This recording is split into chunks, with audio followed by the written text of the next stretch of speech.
Mary had a little man. We believe that all men are created equal. To the magnificent mosaic that is America. From radio beacon to radio beacon. I have a dream. Change has come to America. Believe me. Help is on the way. Knock, knock. Who's there? It's a figment of your imagination. Randi Rhodes Show. Turn up your mind.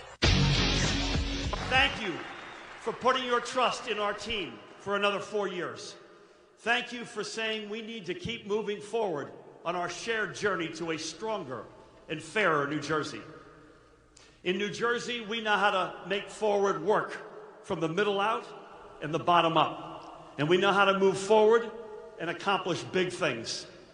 We are a national leader in raising the minimum wage. Okay. In making millionaires pay their fair share to give working families and the middle class a break. In education, with the #1 public school system in America. In defending women's health and funding Planned Parenthood. In protecting the Affordable Care Act to make health care overall more affordable. In making child care more available and more affordable. In making a college education more affordable.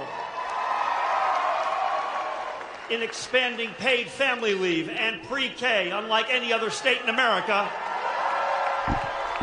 In securing our democracy by expanding voting rights. In proudly being the quintessential pro-union state in the United States of America.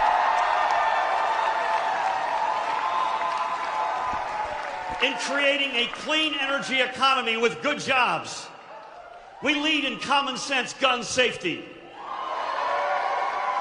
And in recovering from the awful scourge of COVID by following science. And in rebuilding from COVID by bringing people together and helping small businesses get back on their feet. And by always remembering every single soul taken by this pandemic.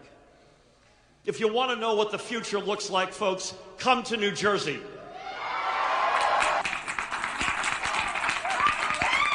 Phil Murphy, everybody, Phil Murphy. Let's all move to New Jersey. So, just a little brief update. Phil Murphy prevailed in the election, the gubernatorial election in New Jersey last night. They announced that he did win, and Terry McAuliffe still lost Virginia. So what do we have here that we could look at? Well, we could look at Terry McAuliffe, the centrist DLCer, the centrist corporate Democrat who ran a really crappy campaign in Virginia, versus the progressive Phil Murphy in New Jersey, who prevailed. And now we know that the reason why there was a delay in calling the election was twofold. One, it was close, closer than anybody expected. Two, because New Jersey was not allowed to count the mail-in ballots until Election Day. Some states are allowed to count, like Virginia, you can count the mail-in ballots before Election Day. You can count them as they come in. New Jersey, no, you can't count until Election Day, and so that was a delay. Okay, so if policy matters, and Phil Murphy won based on progressive policy, why aren't we doing that? And why are we blaming progressives for the centrists' loss in Virginia? Why are we doing that? See, that makes no sense to me. I'm just saying it's just something nonsensical. It's just something I cannot compute. It's something that I can't hold the thought in my head that the progressive in a close race in New Jersey with progressive policies that benefit more New Jerseyans than anything that we've seen come down the pike in any other place, won. And the centrist DLCer, the third way guy, the guy who took it for granted, the guy who was lackadaisical, the guy who allowed for the culture wars to be played without answering those culture wars with anything meaningful, lost. And we're going to blame the progressives? Really? I don't know. It's very confusing. So New Jersey raised their minimum wage. They're on track to get to $15. They're at 12 now. Okay, they've taxed the wealthiest residents of New Jersey to help create the #1 public school system in the country. And his challenger, a guy that nobody ever heard of but had an R after his name, started to attack Phil Murphy on critical race theory, which isn't taught in New Jersey schools or in any schools in the United States of America. Okay. So they have the #1 school system in the country, but this guy came along and started with the culture war thing, with the Southern strategy thing, with the, hey, they're teaching your children racism thing, which is a false piece of information that he campaigned on all over New Jersey, came really close. All right. So the lessons are mounting up. The lessons we should learn from these 2 off-year elections statewide in 2 blue states. The lessons are piling up. And the lessons that I hope everyone learns is that centrists are so last century. They're so 90s. Centrists, the DLC, the blue dog democratic way of governing, the triangulation thing is so 90s. It's really over. People are hip to it. They don't like it. They've rejected it. And I think there's only maybe 6 or 9 blue dogs left in the entire Democratic caucus in the House, whereas there are 96 progressive members of the progressive caucus in the House. So you tell me who's winning elections and based on what. That would be one thing to learn. The other thing to learn is sometimes great policy isn't going to matter. And in what time will great policy not even matter? Answer: when racists play the race card in an election. Okay? That should be a lesson learned. That if you are competing against a guy with absolutely no character, no scruples, no morals, and is willing to lie about the need for a ban on something that isn't happening, right? You need to ban something that isn't even happening. Then we need to come out and say, that isn't even happening. Why do we have to ban it? Okay? And we have to say it over and over and over. And we have to stress that progressive policies are good for people. They're good for states. New Jersey expanded child care access. They expanded pre-K. They expanded paid family and medical leave. They expanded voting opportunities. They expanded Planned Parenthood funding. They are the most pro-union state in the nation, and they were able to beat back COVID. Now, the COVID thing created an opening. The COVID pandemic created a terrible situation for parents, for moms especially, and single dads and parents, families that work with 2 working members of the family. It created a problem with childcare. It created a problem with kids not being in school. It created a problem with, having to homeschool kids. It created all kinds of problems. And the Republican Party, instead of solving that problem, instead of attacking that problem, instead of admitting that the childcare deficit in this country was part of and a huge part of the problem for people who wanted to go back to work but couldn't go back to work because their kids weren't able to go to school. Instead of fixing that problem, they exploited that problem. They exploited that problem, and they told parents, not only are schools failing your children because they're closed, but schools are teaching a radical racist theory of absolute guilt for white people and putting kids in buckets and making them feel and it's a lie. It's a disgraceful GD lie is what it is. Okay? So I hope everybody learned. I hope everybody understands that progressive policies will save you in the end. Centrists are very 90s, and they are nowhere, and nobody likes them, and they can't defend anything because they haven't done anything, and they will lose. They will lose. And that we're not to worry about them losing. We're not to worry about centrists anymore, okay? We're supposed to try and get progressives elected because people like progressive policies. They just do.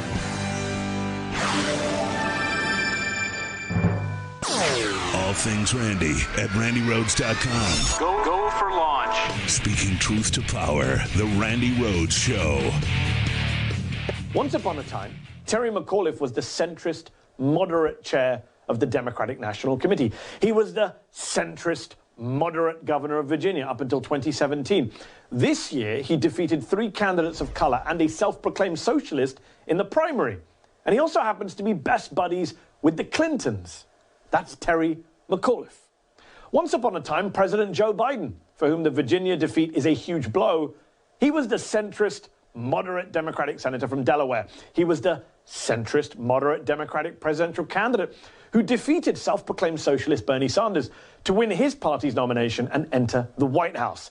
That's Joe Biden. Then there's Joe Manchin and Kyrsten Sinema, the 2 Democratic senators who blocked the Build Back Better bill, filled with insanely popular progressive policies and backed by all 48 of their Democratic colleagues in the Senate. They're the ones who blocked that from passing into law ahead of this Virginia election. And they, too, are self-proclaimed centrists, moderates, pragmatists. And yet, from the moment last night that it became apparent the Democrats were going to suffer a massive rout across the board in Virginia, some politicians and pundits were already blaming not the so-called centrists, not the moderates, not the uninspiring candidate himself or the president whose approval rating sinks by the day, but the progressives. Yeah, the progressives. As one Politico reporter tweeted at 8:40 p.m. last night, Dem members are already texting me, blaming progressives for debacle in Virginia. Barely half an hour later, the politics editor of the New York Times tweeted, some in Biden land are already asking themselves if the president has allowed himself to be tugged too far to the left while in office, and those voices are likely to get louder now. Really? How is it that always the default take in response to any Democratic defeat is to blame the left? Even when the defeated candidate is friend of the Clintons' finance guy, Terry McAuliffe. Thank you, Mehdi Hassan. Thank you so much. I just, this is what I was saying yesterday. Terry McAuliffe was a terrible candidate, okay? And he is a moderate DLC blue dog centrist. He hails from the 90s, okay? And the idea that he didn't wage a campaign of any value, that he presented no policy, no prescriptions for what ails Virginia, nothing, and allowed for the uber right wing to exploit the fact that schools were closed for COVID, and those parents who were so frustrated and felt so out of control. And then on top of that, they threw in this bogus claim that your children, when they go back to school, are going to be learning to feel guilty about the melanin content of their skin if it's not heavy duty melanin content of their skin. It's so inexcusable that that happened. It's so inexcusable that this, and then on top of it to turn around and say, it's the progressives that need to step aside. The progressives lost. No, Phil Murphy is a progressive and he won in a high tax state. Okay, New Jersey, New York, California, these are all blue states with very high taxes. And on top of it, you had the SALT tax repealed, right, to only $10,000 of property taxes could be written off on your tax returns, could be used to offset your income. And those people were angry, but they still supported Phil Murphy, the progressive, because for their tax dollars, they got a minimum wage increase. They got a tax on the wealthiest New Jerseyans. They have the #1 public school system in the country. They have child care. They have a free community college. They have free pre-K. They have paid family leave. They have expanded voting opportunities. They have a pro-union state where people can make a decent living at good, solid union jobs. They are moving towards a clean energy economy. They are innovating their way into better jobs. And they also have high unemployment there. They have high unemployment in New Jersey. I think it's around 7 or 8% unemployment, which is above the national average of only 4.8%. Why is that? Because schools were closed. So New Jersey's far from perfect. But progressives are better at winning elections because progressives that deliver have something to run on that the people feel is worthwhile to live there. Sean in Connecticut. Hi, Randy. How are you? All right. How are you? Where are you? I want to mention that the ads that Jack Chiarelli ran here in the New York area on television and on radio really focused on taxes with the tagline that Philadelphia said that if taxes are your first issue, they were not your state. He did mention the thing about critical race theory at all. Who? No, Jack Chiarelli's ads never mentioned that at all.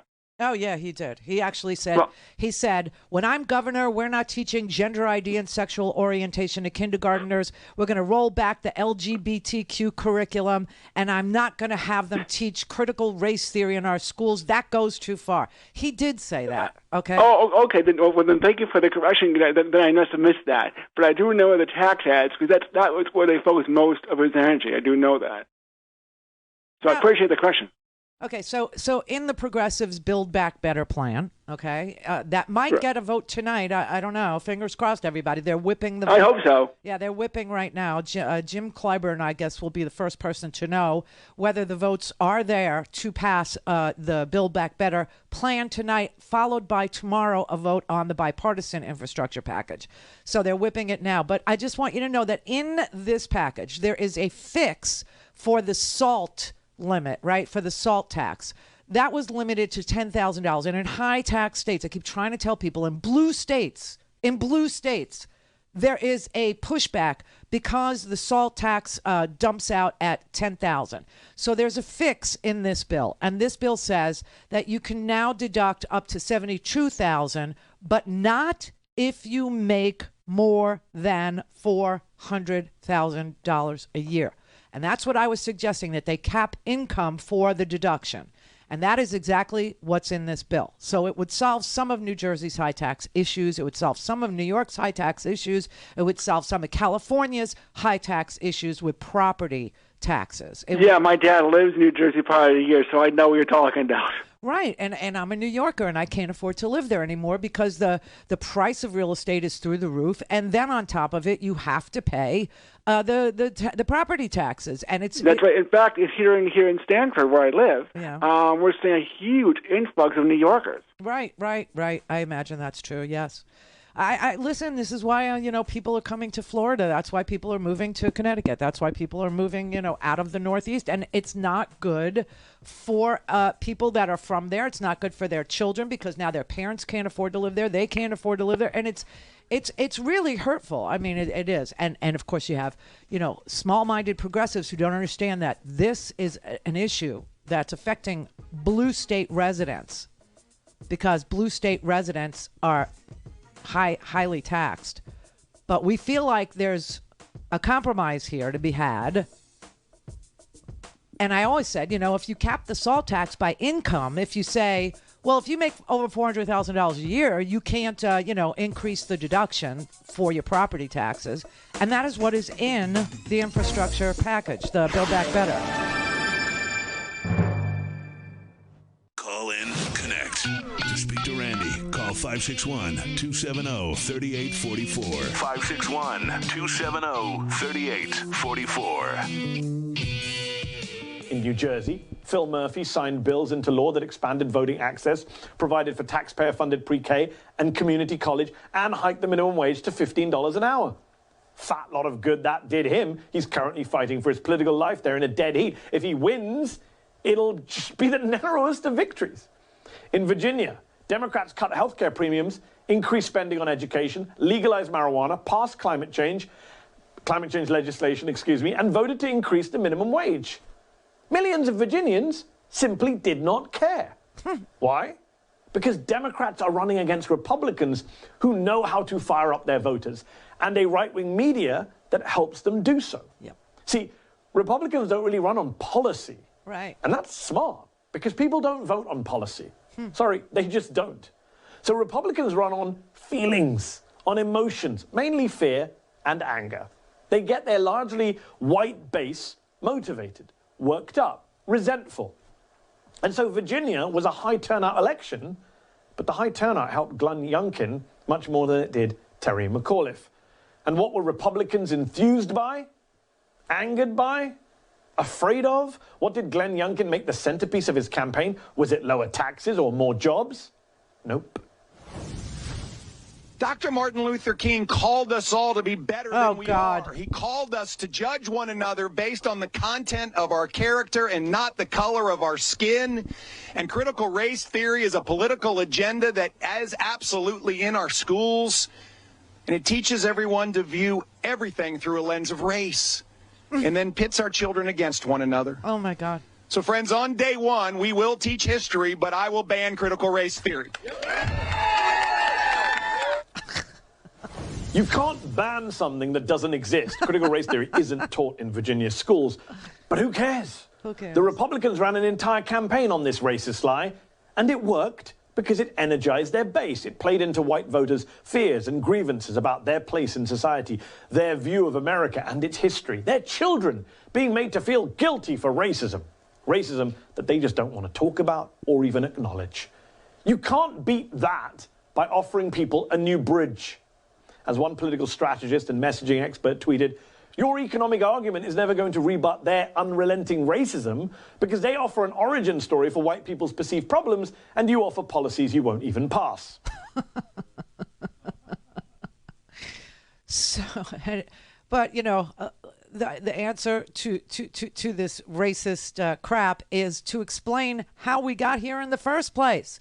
How America has been... How do we put this? We are the victims of a hostile takeover by corporate. That's what's happened to America. Our Congress is fully bought and paid for, and that is why you should celebrate progressives who have no natural corporate base from which to fundraise off of.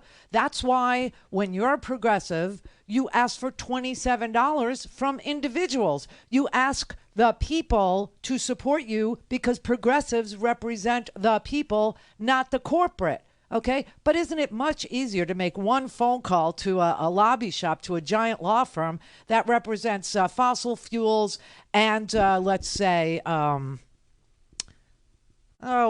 insurance companies or the big pharma companies. So you make one phone call to their partner there at that lobby shop, and you say, okay, do me a couple of fundraisers. I'll do one for big pharma. I'll do one for, fossil fuels, and, make sure that I walk away with a good chunk of change, and I won't vote for this or that. You know what I'm saying? We have been taken over hostilely and quietly and incrementally by corporate interests, and that is why we don't think that our children will be able to do better than we did. That is why we have people who are so indebted simply for trying to go to college, and they're so indebted to the point where it's either get a college degree or buy a house, but you can't do both in America anymore. This is a false choice. This is a Sophie's choice.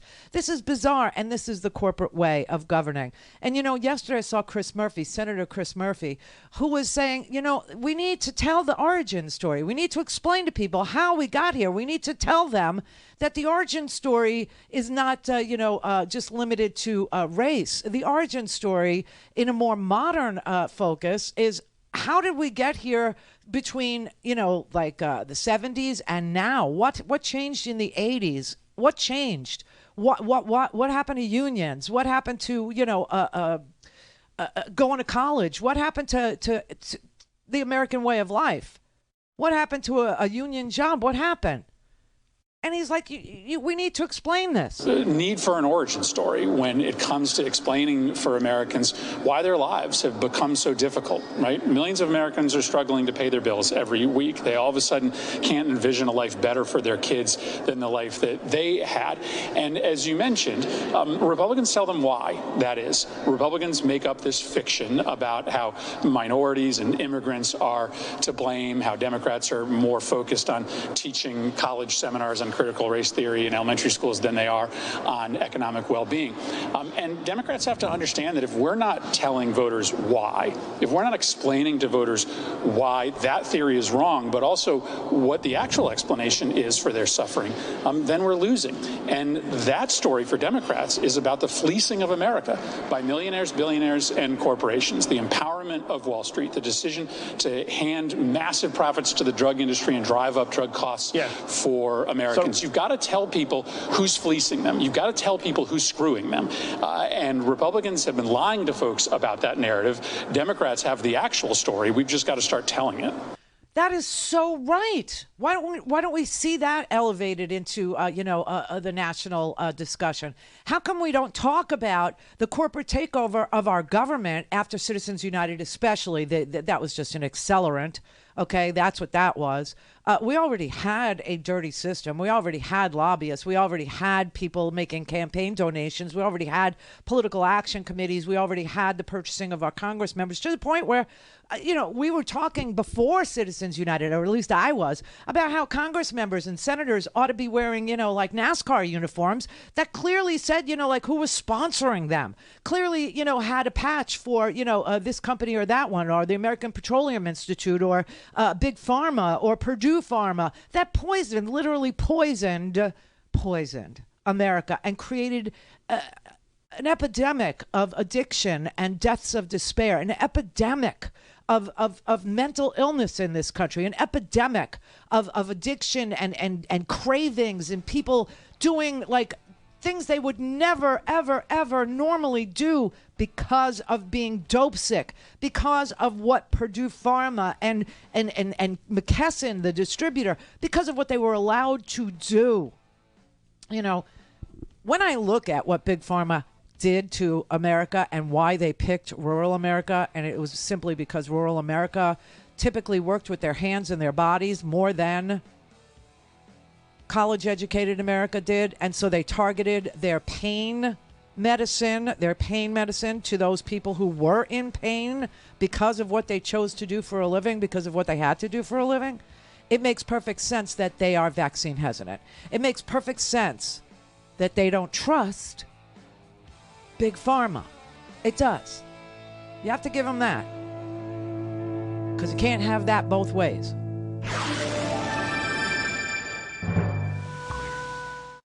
This is the Randi Rhodes Show. To speak with Randi, dial 561-270-3844. That's 561-270-3844.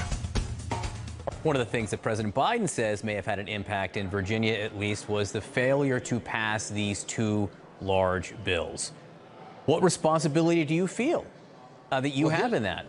Here's the thing, John, there's two bills. Let me tell you, and there'll be two different bills, but basically we have a China Compete, we call it a USICA bill, $250 billion for this country to basically get up and compete as we always have, the innovation, the research and development. That's been sitting over in the House for quite some time. We passed it with about 90 votes in the Senate, Democrats and Republicans working together. We passed an infrastructure bill, which has been over in the House for over, I think, a couple of months now. And it's $1.2 trillion, and nothing has been done for deferred maintenance in the country for 30 years, 3 decades, and this is the first time. Those would have helped tremendously, showing that together we can. Now we have a reconciliation bill, which is only a partisan bill by our Democratic Party, and that's holding up the other bills that were bipartisan.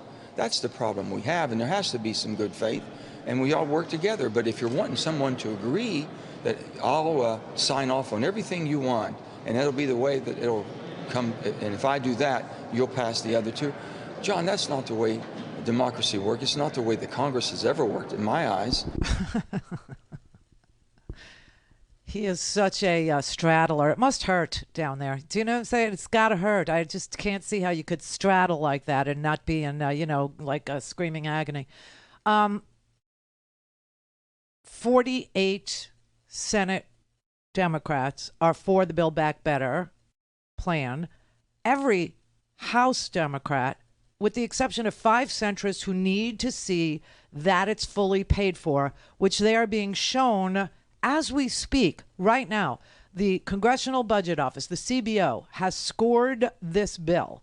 This bill raises $1.5 trillion in revenue over 10 years. This bill is fully paid for.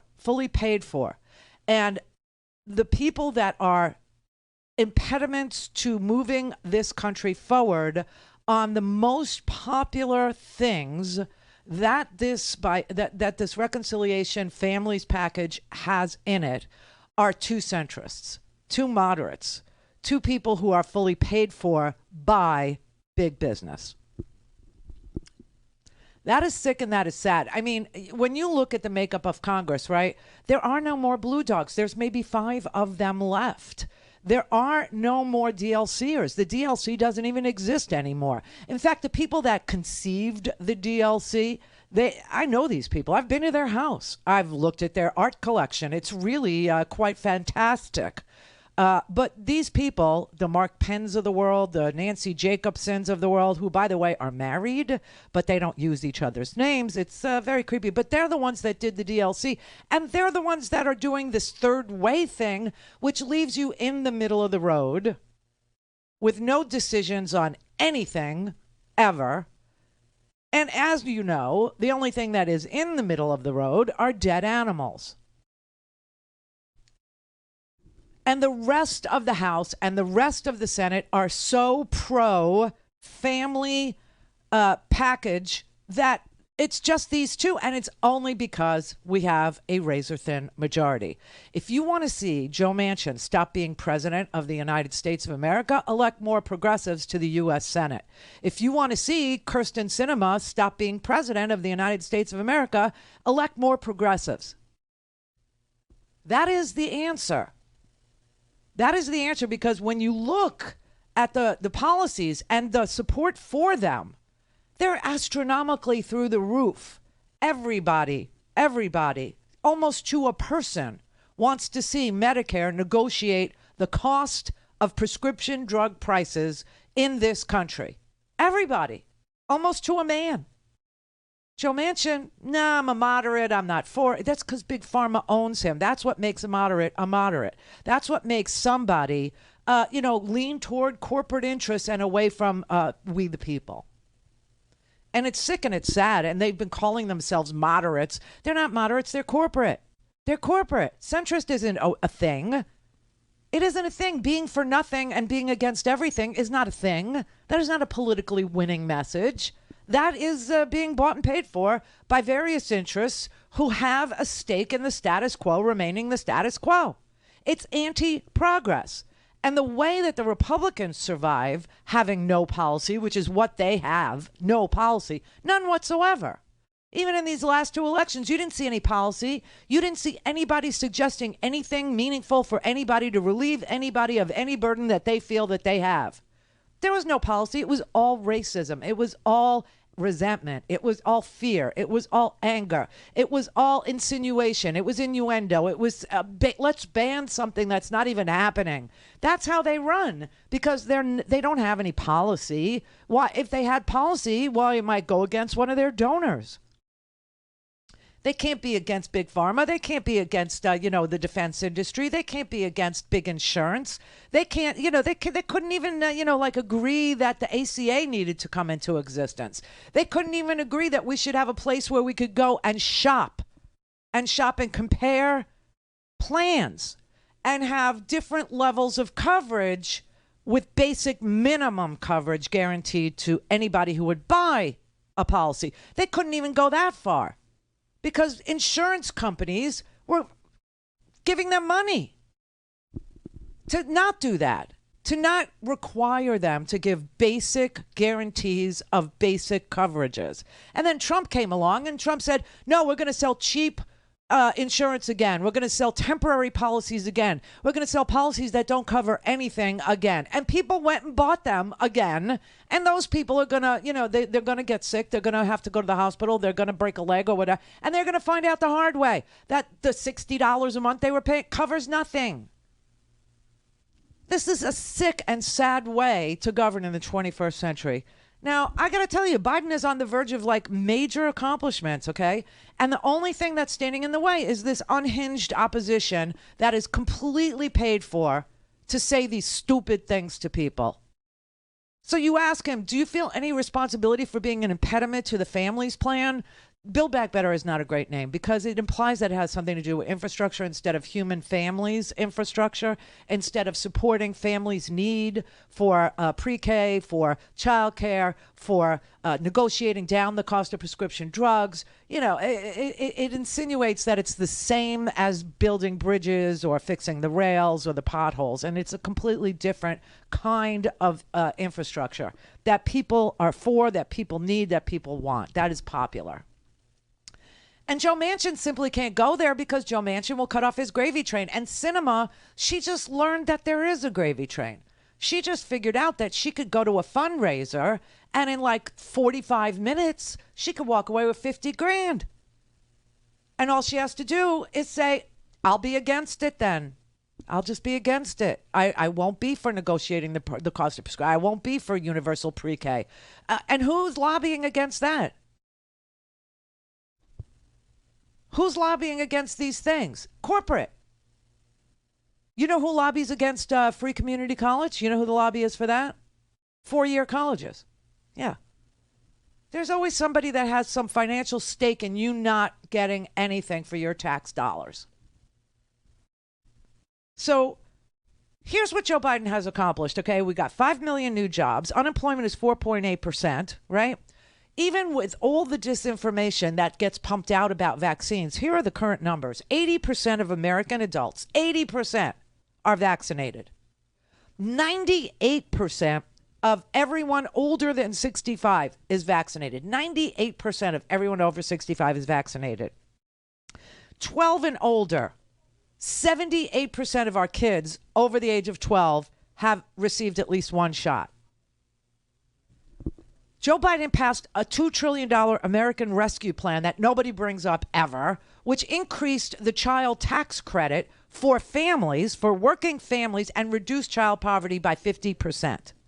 Even more impressive, we're on the verge of passing a $1.2 trillion infrastructure plan to do the deferred maintenance that this country has deferred for 30 years, and a $1.75 trillion package that includes investments in green energy, universal pre-K, a generous child care subsidy, senior care expansion, Affordable Care Act subsidies, which are the least popular of all this, but refundable child tax credits, meaning you don't have to, make a certain amount of money in order to get the child tax credit, a housing investment that is very significant, hearing benefits for Medicare, and possibly a prescription drug cost reduction for patients on Medicare.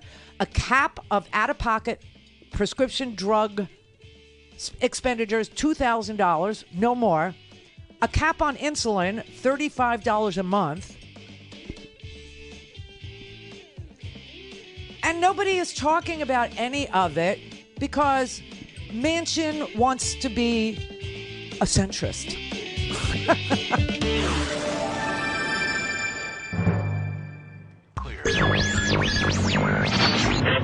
Mary had a little man. The fault. We believe that all men are created equal. To the magnificent mosaic that is America. From radio beacon to radio beacon. I have a dream. Change has come to America. Believe me. Help is on the way. Knock, knock. Who's there? It's a figment of your imagination. Randi Rhodes Show. Turn up your mind. What I do know is, that people want us to get things done. They want us to get things done. And that's why I'm continuing to push very hard for the Democratic Party to move along and pass my infrastructure bill and my Build Back Better bill. I think if we think about what we're talking about here. People are upset and uncertain about a lot of things, from COVID to school to jobs to a whole range of things, and the cost of a gallon of gasoline. And so if I'm able to sign into law my Build Back Better initiative, I'm in a position where you're going to see a lot of those things ameliorated quickly and swiftly. Let's hope so. They're whipping the votes still at this very moment. I will tell you there is some breaking news, but it has nothing to do with the Build Back Better plan or the BIF. No, it has nothing to do with it. Apparently, New York had themselves a little election yesterday, and they elected themselves a new Manhattan district attorney who is in charge of investigating the Trump organization. Well, he hasn't begun his job yet, obviously, but a second grand jury has just been seated. An earlier grand jury actually convicted Weisselberg, remember him, for lying on his taxes, right? He got felony indictments because he lied. He was the chief financial officer of the Trump organization. He lied about his taxes. So this second grand jury is now sitting to hear the fraud case against the Trump organization about did they overvalue the value of their property for insurance purposes and then lower the value of their property for tax purposes. So that's just crossed. Now, they're still whipping the votes in the House. I don't know if they're going to vote tonight. It's something that Nancy Pelosi said she wanted to see happen tonight. She wants to see the Build Back Better. She wants to see the human infrastructure package passed.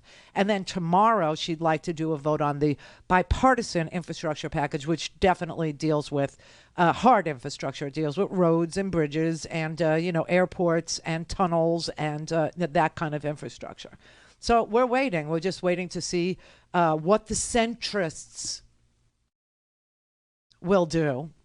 That's what you do when you whip votes. That means you're counting heads. You're counting votes. And, Nancy's got this thing where she never brings anything to the floor unless she knows it'll pass. So if we see a vote scheduled for tonight on the human help that we need in order to go about our daily business, if we see that the prescription drug prices might be coming down in the near future, if we see that we might have universal pre-K in this here country, if we see that there's a shot at, green energy jobs, if we see that there's an investment in that through this particular vote being scheduled, then it's going to pass. And then tomorrow we'll see a vote on the bipartisan thing. In the meantime, guess what failed yesterday? Guess what did not pass the Senate yesterday? The John Lewis Voting Rights Act. This is not Joe Manchin's Freedom to Vote Act. This was simply John Lewis's restoring Section 2 and Section 5 to the 1965 Civil Rights Voting Act, right? That's all the John Lewis Voting Rights Act is. It says that and the argument they make, this is the specious argument, okay? But this John Lewis bill, all it does is say that if you impose new voting procedures, if you do away with portions of your own voter laws, if you purge voter rolls, whatever, and it affects minority communities, people of color, then you have to take your changes before you implement them. You have to take those changes either to the Department of Justice or to the courts, right? And they have to sign off that your changes will not disproportionately affect a certain class of voters, like Democrats or blacks or Hispanics or Latinos or Latinx, whatever we're going to, because, Latino, Latina. So now we settled on Latinx. But anyway, that's all the John Lewis Voting Rights Bill would do. And Mitch McConnell whipped his caucus to say no again. This is the fourth time that the Senate has blocked, the minority in the Senate has blocked voting rights for the American people. And the argument is so bizarre. I tell you, it's... Okay, on the one hand, they will say, oh, this is a federal takeover of voting rights, which, by the way, we've had in this country for 50, almost 60 years, the federal takeover. And then on the other hand, if you say, well, they say narrow it. So they say, okay, so then we'll just narrow it to states that have a history of discrimination. And then they say, oh, well, you can't have different states with different voting laws. Do you see what I'm saying? So when you make it broad, they say, oh, it's all states should not have to, deal with federal rules. And then when they say make it less broad and you say, okay, we'll only do it with states that have a history of discrimination, they go, oh, well, you can't have separate voting laws.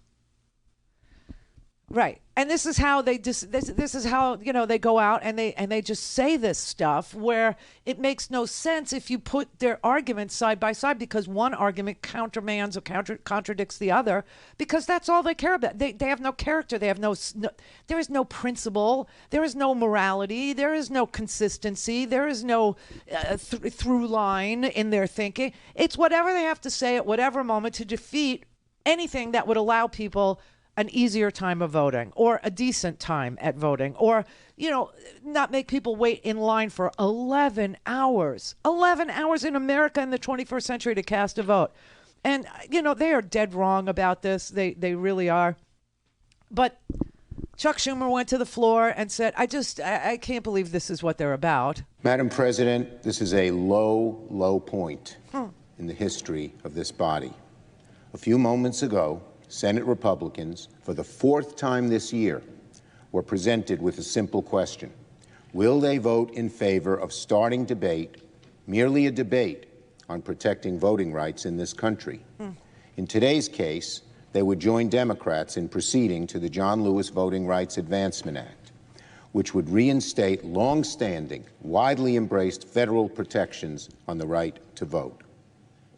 With just one exception, Republicans once again obstructed the Senate from beginning its process. Given the chance to debate what is in what is supposed to be the world's greatest deliberative body, Republicans walked away.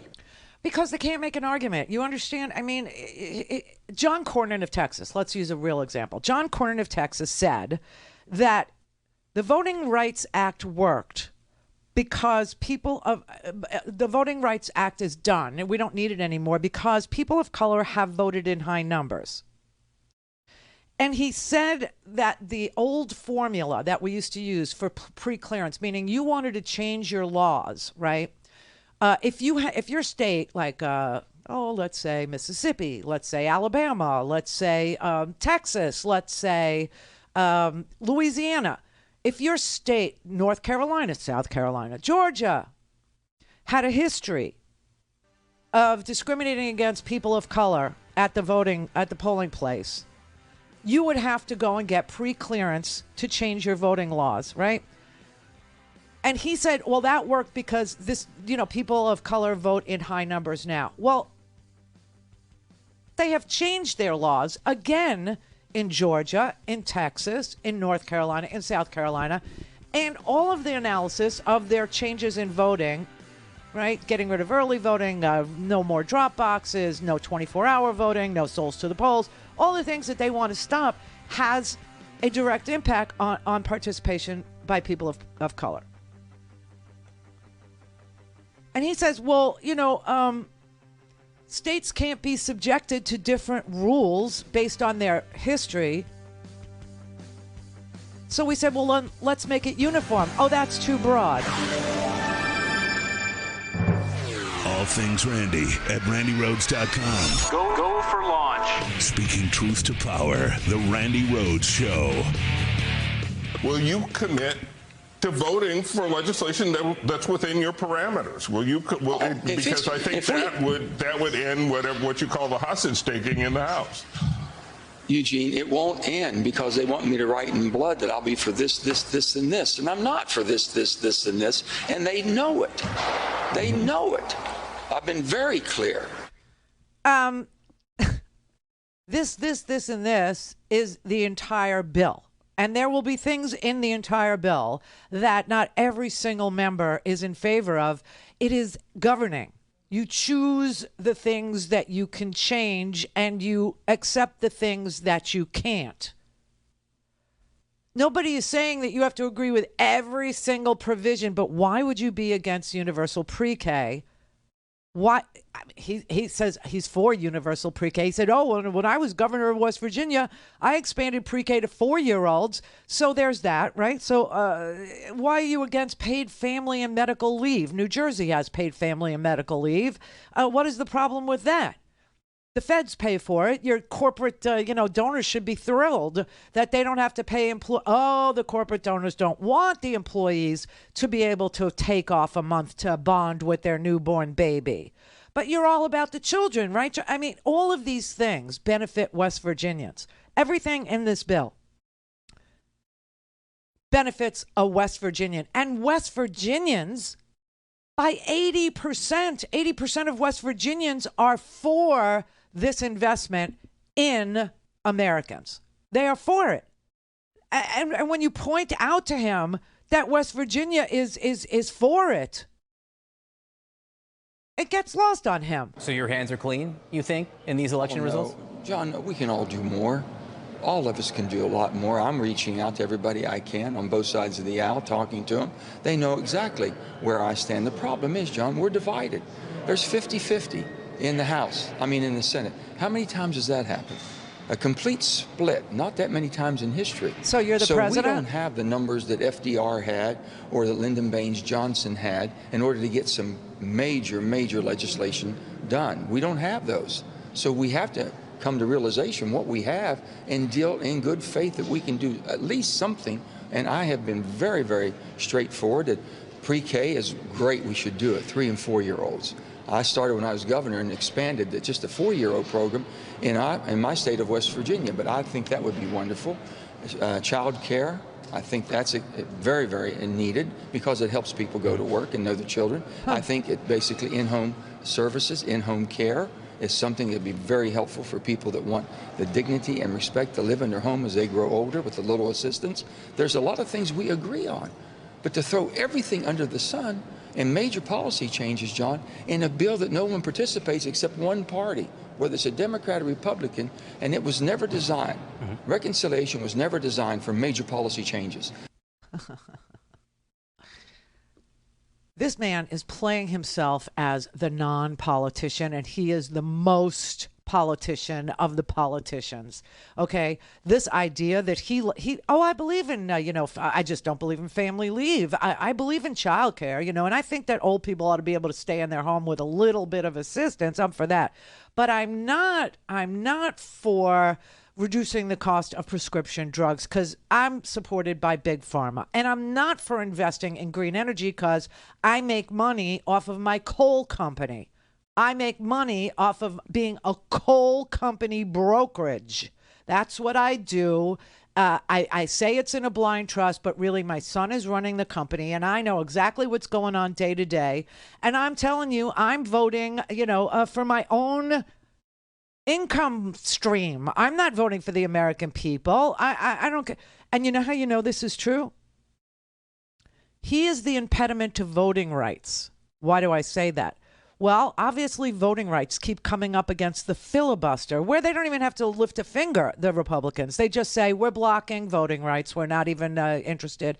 And you need 60 votes. So, unless we repealed the rule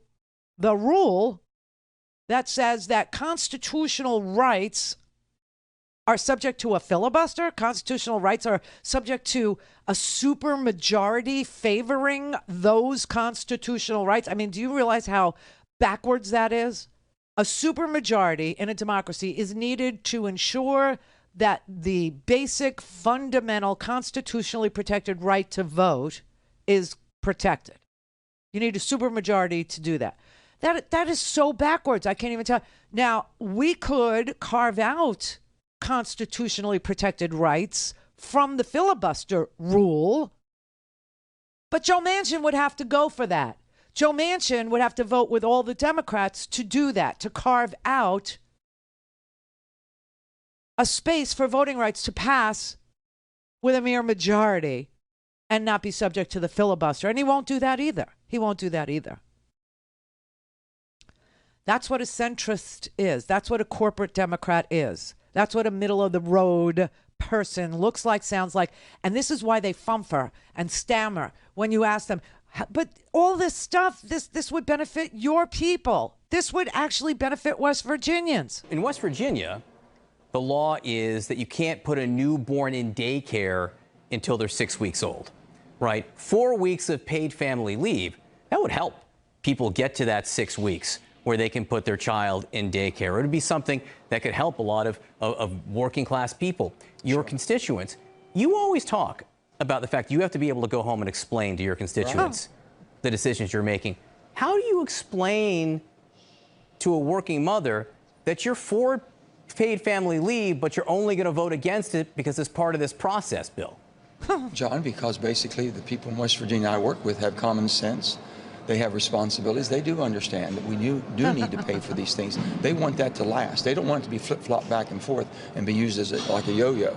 So I'm committed to working on that. We'll get something done. We can if we're committed. You can't just say that if it's not in here, it's gone forever. That's not going to happen. We can get it done. Let's just commit to getting it done. Just vote for it. That's how you get it done. He's a liar. He's a politician, and he plays this, sweet guy. This is the Glenn Youngkin role, fleece vest, harmless guy thing that he's got going on there, and obviously he is not in the mood to help West Virginian families who are for this bill. 80% of them are for this bill, and that includes they're a red state. And 80% of them want this bill. They want the child care not to take up more than 7% of their income. They want pre-K to start at 3, not 4.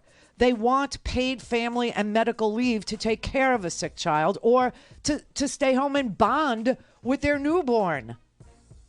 Why in the world do we need 10 Republicans, which he said he could get for voting rights? Remember that? Joe Manchin said, if you let him write the voting rights bill, if you let him do it, he'll get 10 Republicans to vote for it. Well, guess what? Didn't happen. It was filibustered again yesterday. Well, actually, last week it was filibustered. And yesterday, just the simple John Lewis Voting Rights Act, which is a simple pre-clearance obligation, uniformly applied to all the states. That didn't make it either. I mean, this guy, honestly, come on, West Virginia, come on.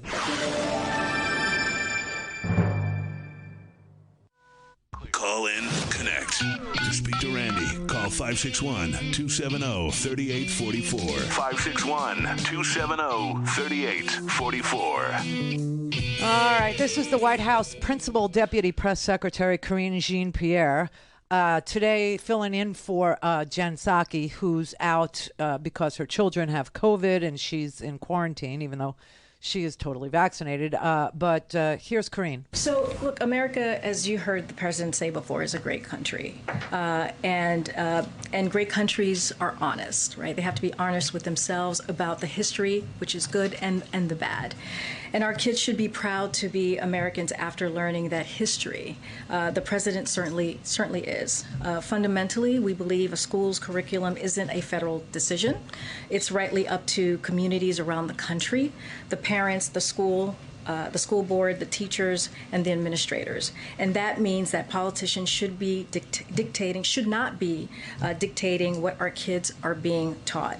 But we also need to be honest here about what's going on here. Republicans are lying. They're not being honest. They're not being truthful about where we stand. And they're cynically trying to use our kids as a political football. They're talking about our kids when it's election season, but they won't vote for them when it matters. You know, Republicans did not vote for the American Rescue Plan. The American Rescue Plan, in that plan, it had funding to make sure that schools were open, to make sure that our kids got back to school. And they didn't vote for that. And that was a key component of the American Rescue Plan. We know how important it is to make sure that our kids have in-person learning for their mental well-being and also so that they can actually learn. And so that is something that the Republicans absolutely refused to vote for. So we got to be honest here, and they're not being honest. They're being incredibly dishonest. Also, the child tax credit increase. Okay, that was in the American Rescue Plan, which no Republicans voted for. Also now in the Build Back Better plan, pre-K, universal pre-K, and no Republicans will vote for that. Because if we could find one Republican, you understand this, right? If we could just find one Republican to replace Joe Manchin, right? If Lisa Murkowski or Susan Collins or even Mitt Romney, whose family, you know, he thinks it's all about family, or this is what he says he thinks it's about, but really he's about vulture capitalism. Anyway, if we could find one Republican to substitute Joe Manchin's vote, then Joe Manchin wouldn't be the president of the United States in the Senate anymore. You understand that? But no Republican is going to vote for keeping the child tax credit in place. No Republican is going to vote for universal pre-K. No Republican is going to vote for paid family and medical leave so that new parents, whether they adopted or they had a child, can stay home and bond with that baby. Okay, no Republican is going to vote for any of these things. No Republican voted to open public schools, to give them the funding that they needed to do social distancing, to change the ventilation, the HVAC situation in schools so kids could go back to school. No Republican is going to advocate, now that the FDA has approved vaccines for 5-year-olds, nobody's going to come out and say, hey, this will be great because now kids can really go back to school, as if, you need to get your child vaccinated. They won't do any of that because they don't really care about children. They don't really care about West Virginians. They don't really care about working people. They don't really care about moms. They care about fear, because that is how they get people to vote for them. They also care about voter suppression, because if the majority of people showed up to vote over and over and over again, they would be a distant memory real soon, because they have no policies, they have no plans, they have no governance, ability. They're just corporate. That's all they are. They're just for donors and the donor class and the very, very wealthy contributors and their interests and their wants, hopes, and dreams and desires, codified in tax law, codified in a prevention of universal pre-K, codified in a prevention of free community college, because it might cut into the four-year college's, ability to sell $50,000 a year tuition. When you look at progressive states like New Jersey, that happens to have the #1 ranked public school system in this country, and then you look at West Virginia, or then you look at conservative states like Mississippi, which is dead last, or Alabama, or Louisiana, and you look at the situation that people who live there find themselves in with regard to child care being absent, with regard to being in the sandwich generation, meaning they got young kids at home, and they also have elderly parents. They're also trying to pay for things like insulin. They're trying to pay for things like asthma. They're trying to get medical coverage for They couldn't care less about those children. They couldn't care less about those families. They couldn't care less about their own communities. They couldn't care less about their own residents of their own states. So they do two things. They suppress the vote, or they make it hard to vote, and they instill fear and resentment and hatred. And they use that to motivate voters to vote against everything that they have been told to be afraid of. Everything they've been told is doing this to them, when the truth is, this isn't even being done. And that the real problem is all the way at the top. And that we, as an American people, are the victims of a hostile corporate takeover of our government. It's really easily proved, it's easily researched, it's easily documented, it's easily explained. And that is the situation we're in. And the only thing that the Republicans are going to offer for the next 2 years, for the next 2 damn years, all through the 2022 and then all through 2023, is fear and resentment, hostility, hatred, and lies. And let me show you another thing. This is really important to me, okay? So they care about children, right? They care about public schools. They care about schooling. They cared so much that they had to run on critical race theory, or they had to run on bathroom bills, or they had to run on LGBT curriculum, or kindergartners, being taught gender ID, which, again, is not happening, right? So this is what, in New Jersey, this is what Chitterelli ran on, and in Virginia, you all know that Youngkin ran on critical race theory being banned. It has to ban it. It's not happening, so that's an easy lift, right? But when it comes to schools, one of the biggest things that our kids face that is terrifying is not critical race theory being taught. It's not LGBT. It's not bathroom. It's not. The thing that is scary for children is gun violence. The thing that our kids have to drill for is not racism or LGBT attacks or gender ID being fluid. That's not what our kids are afraid of. Our kids are afraid of being shot in school. Our kids have to drill. They have to drill for shooters. They have to do shooter drills. They have to get underneath their like we're fighting the next Cold War, but the enemy is the enemy within. Yesterday, the Supreme Court, I told you this Supreme Court session is going to be one for the ages because they've already dealt with the, banning of abortions, in Texas and suing and vigilantism. Yesterday, they heard a very far-reaching gun case in New York. New York.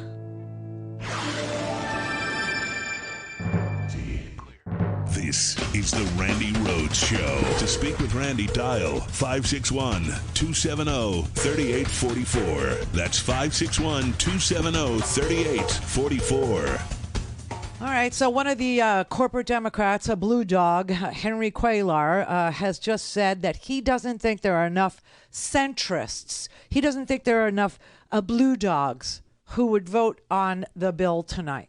He doesn't think so. And his reason is there's been a lack of trust. A lack of trust. They told us, this is Henry Cuellar, they told us they were not going to move this till they had 50 votes in the Senate. See how this works? They infect each other. They told us they were not going to move this. They were not going to until they had 50 votes in the Senate. They also told us they were going to vote on the BIF on September 27th. And here they are, he said, referring to the shorthand of the bipartisan infrastructure framework. So this is what centrists do. They argue it both ways. It makes no sense. And you never get anywhere. You never move forward. It's all to protect the status quo. This is a horrible result for the American people. This is just terrible. Pat in New Mexico. Hey, talking about trying to ice the field goal kicker, huh? Who? I say talking about trying to ice the field goal kicker. How long have I been on hold? Almost 2 hours? Uh-huh. Yeah, well, so you've actually lost your ever-loving mind. Okay, thanks. What a great way to say hi, how you doing? You've something about a field goal kicker, and then you've lost your ever-loving mind. I don't know what he was talking about with that, but he was the one that wanted to talk about, centrists. I don't care what he wants to talk about. You don't start a conversation by insulting somebody. I'm sorry. I don't do it. He shouldn't do it. I don't. Eric in Oregon. Hey, Randy. Hi. Can you hear me? Yeah. Oh, okay. It's hard to hear you. Look, you just played a clip of Chuck Schumer talking about the Voting Rights Act and how the Republicans have voted it down again, not even to debate it. And Chuck Schumer, he comes across like Mr. Rodgers. I mean,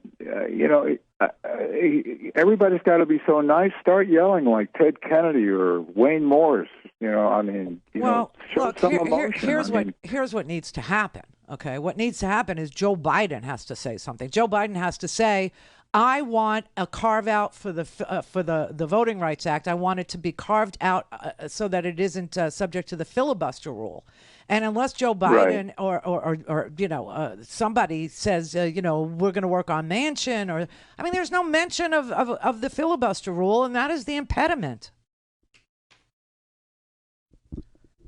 Well, it just seems that the Republicans have learned how to walk all over.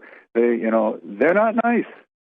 They won't be nice, and it's just I'm waiting for the Democrats to look. You can't be that nice. Be Wayne Morse. I mean, I was lucky enough to meet the man twice in my life, and he was a wonderful gentleman. But he had to say what he had to say, and he said it with force. I don't know who he is. Wayne Morris was a senator from Oregon, and he was one of only two senators to vote against the Vietnam War. Ah, okay. So, yeah. Okay, so he's your Barbara Lee. And he got up in the middle of Congress and sat up there and made himself a target, and he said, this is wrong. You know, and I'm just waiting for Schumer and, you know, and Nancy Pelosi. I know you have to play the game, but my God, you know, it's just show some spunk like you. Well, just a little aside. I'm not welcome anywhere. You know that, right? I'm not welcome anywhere. It's just it's so fascinating. I'm not even allowed on Sirius XM anymore because apparently, you know, the woman that controls it, she has her own show on Peacock. And I guess I'm too outspoken for her taste. Well, obviously she's not from New York. Yeah, I don't know where Zerlina is from, but it's Zerlina Maxwell. She's the impediment to me getting back on Sirius. You know, I got kicked off. Right. But so you got a good senator. You know, Ron Wyden is one of the architects of this infrastructure package. He's been working his tail off on the tax issue and how to, you know, extract enough money without molesting anybody below $400,000, without upsetting the status quo of the corporate tax rate. I mean, he's been doing a fabulous job. The problem isn't listen, the problem is the messaging, obviously, but the problem is the centrists. The problem is these middle of the roaders. The problem is the money. You know, you just had an entire vote on something that would benefit every single solitary American, derailed by like 5 centrists, by 5 blue dog Democrats. A philosophy so bad that it hardly exists anymore. You have 96 progressives and like 5 blue dogs.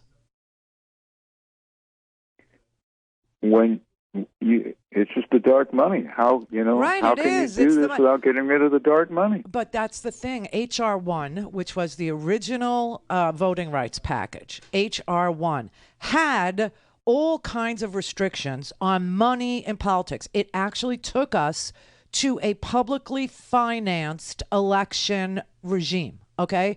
A publicly financed election system where there would be no dark money. There would not be political action committees. There wouldn't be, you know, these non-disclosed dark money donors. And Manchin actually said, I will never vote for that.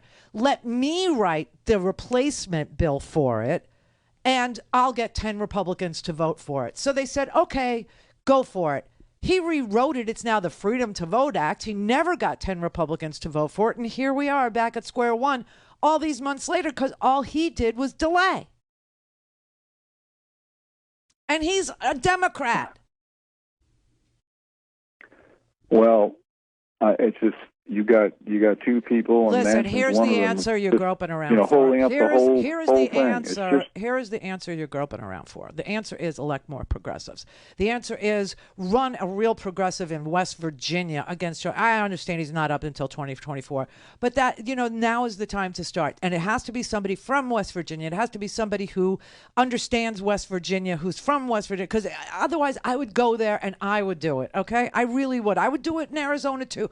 You know, but it has to come from inside West Virginia for West Virginians to trust that person, okay? And that person has to point out that Joe Manchin has been an impediment to West Virginians' progress. He has been an impediment to the minimum wage increase. He's been an impediment to childcare. He's been an impediment to pre-K. He's been an impediment to free college. He's been an impediment to good-paying green jobs. They know coal is not their future. They know that there's only like 6,000 people working in the coal industry anymore.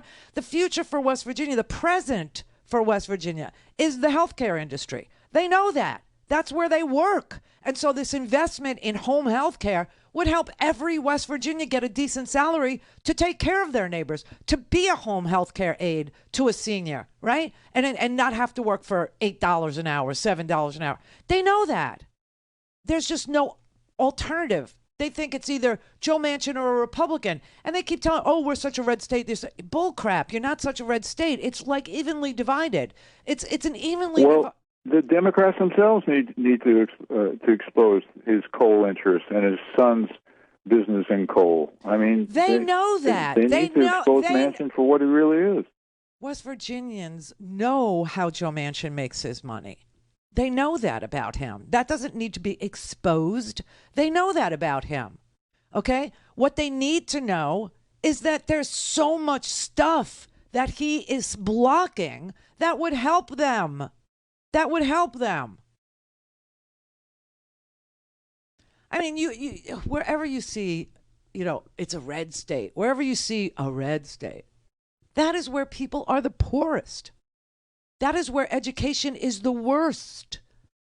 I swear to God, some of these states only exist so Mississippi won't be the worst ever, right? I mean, you got a competition between Mississippi and Alabama and West Virginia. It's a race to the bottom.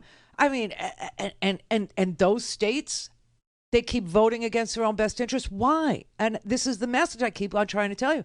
Because they are fed a steady diet of resentment, a steady diet of hate and disinformation and misinformation about who's doing it to them.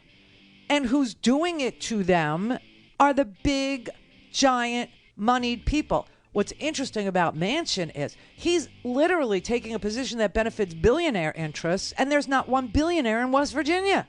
Why is that, by the way? Why is there not one billionaire in West Virginia? How sad is that?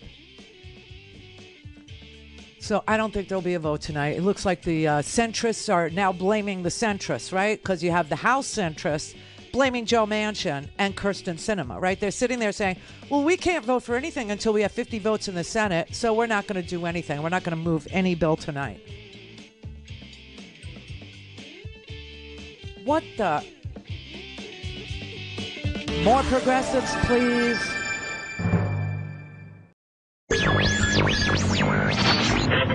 Mary had a little man. The fault. We believe that all men are created equal. To the magnificent mosaic that is America. From radio beacon to radio beacon. I have a dream. Change has come to America. Believe me. Help is on the way. Knock, knock. Who's there? It's a figment of your imagination. Randi Rhodes Show. Turn up your mind.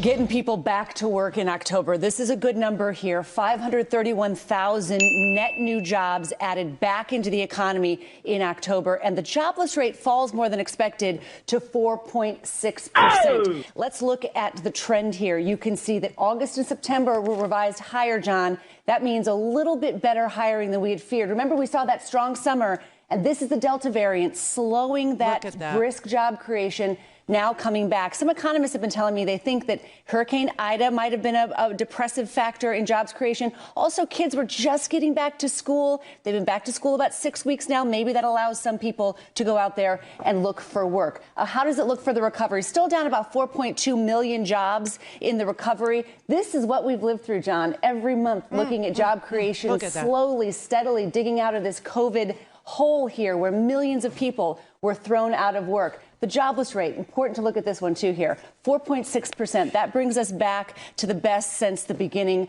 of the pandemic. It was 4.4% in March 2020, 4.6%. That is a sign of progress there. Yay, we need that. We need that. Happy Friday, you bastards.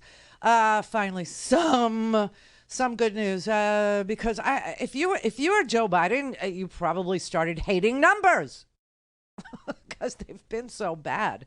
It's been but now it looks like we're through the Delta variant, or at least on the way to getting through the Delta variant. Like I was telling you yesterday, 98% of people over the age of 65, 98% are vaccinated.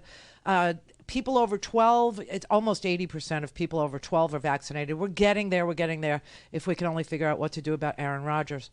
Oh, what is wrong with Aaron Rodgers? But anyway, we'll get there. We'll get there because I need to give Brett his Christmas gift early. I just want to say this.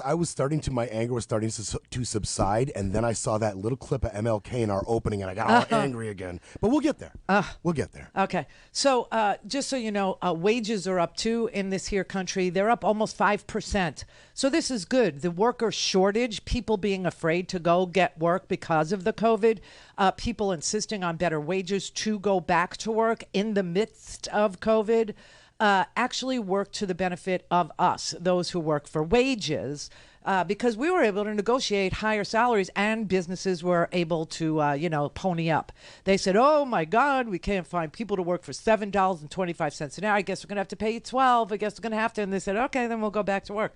So this is really good news for, Terry McAuliffe, I guess, because, he's going to have to look for a job, right? And also good news for Stephen Sweeney. Stephen Sweeney, everybody. Who? I know. pulling a name out of my butt.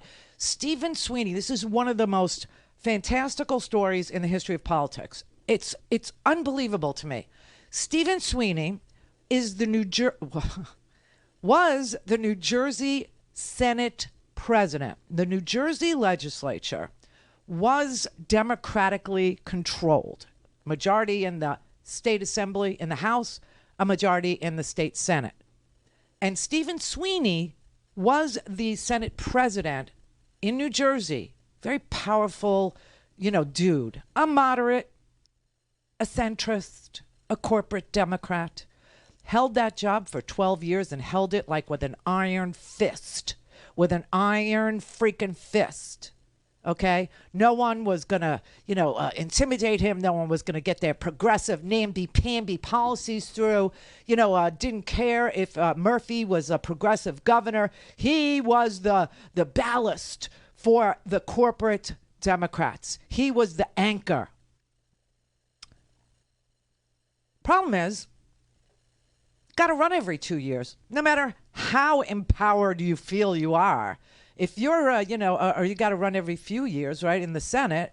And he actually had to run. And he's from Southwest New Jersey, which has gone a little Q.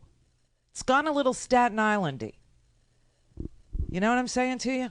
It's gone a little nuts. So Stephen Sweeney lost his election, which would be bad enough for Stephen Sweeney. Thank God the jobs numbers are good, because now he's going to need one. But he lost to a New Jersey truck driver who lives next door to his mother, swear to God, who literally spent a grand total of $2,000 on his entire campaign, which consisted of a cell phone video that he took, an 80-second video that he took on his own damn cell phone, and he knocked on a few doors. And he beat him. He literally beat him. Now, I'm not happy about this in this weird way, because this truck driver is one of those Southwest Pennsylvania. I'm quoting him with Pennsylvania already. But he's one of these, Southwestern New Jersey Republican dudes. But I am celebrating the fact that he beat an entrenched moderate who felt invincible, like no one could tell him what the people of New Jersey want. Teachers tried. I will tell you that 4 years ago, the state teachers union spent $5 million to unseat this guy. And he won 4 years ago by 18 points. And this year, Edward Durr, that's his name, Edward Durr, a truck driver for a furniture delivery service. Raymore and Flanagan is who he works for. He had never, ever held office in his life. And his campaign video was shot on his smartphone. He knocked on a few doors. And he got a lot of Democrats to vote for him because they were just sick of COVID and the school lockdowns, okay? So COVID was a big thing for people in New Jersey, and they had just had it. But see, the Republican people in that part of New Jersey hated Donald Trump. They really hated him. They think he's, they know what he did in Atlantic City. They're not stupid, okay? They know he's a mob guy. They know he's, a cheat. They know he's a fraud. They know he's evil. They know he's twisted. They know he's, mentally unfit and unstable, and that he never pays his bills. He cheated all the workmen that ever worked for him. He even cheated a guy who supplied all the pianos for the Atlantic City casinos. A guy supplied pianos to Donald Trump, never got paid. Woodworkers and, drywallers, painters, window installers, all these people, HVAC guys, all got stiffed by Donald Trump. And this is what the people of, New Jersey remember about Donald Trump. So they despised him and they would not vote for him. But as soon as there was another guy who seemed like, Mr. Durr was, lives next door to his mother in South Jersey, said that, he's sick of entrenched politicians, played on the parents feeling, discombobulated and out of control. And he freaking won. He freaking won. And he is a clear-eyed Republican guy in this way. He said to the press who went to talk to him this morning, he said, "It didn't happen because of me. I'm nobody.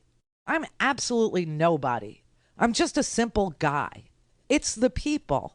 They are repudiating the policies that have been forced down their throats, and he said that while he was walking his 3 pit bulls. Okay? And his entire campaign video included him stepping from his truck cab, and then it ends with him riding away on a motorcycle. Wake up, Democrats. Wake up.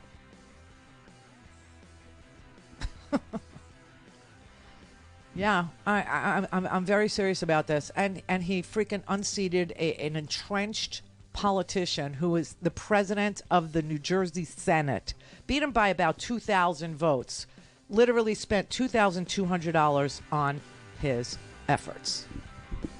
Got out and knocked on doors.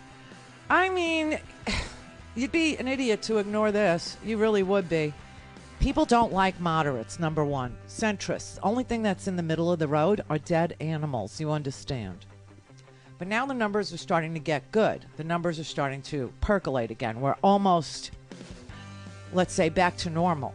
We're almost back to normal. Time to smarten up, Democrats. Smarten up. All things Randi at RandiRhodes.com. Go for launch. Speaking truth to power, the Randi Rhodes Show. The picture here is very strong for hiring in October, and it's nice to see that that summer lull was not as bad as we thought.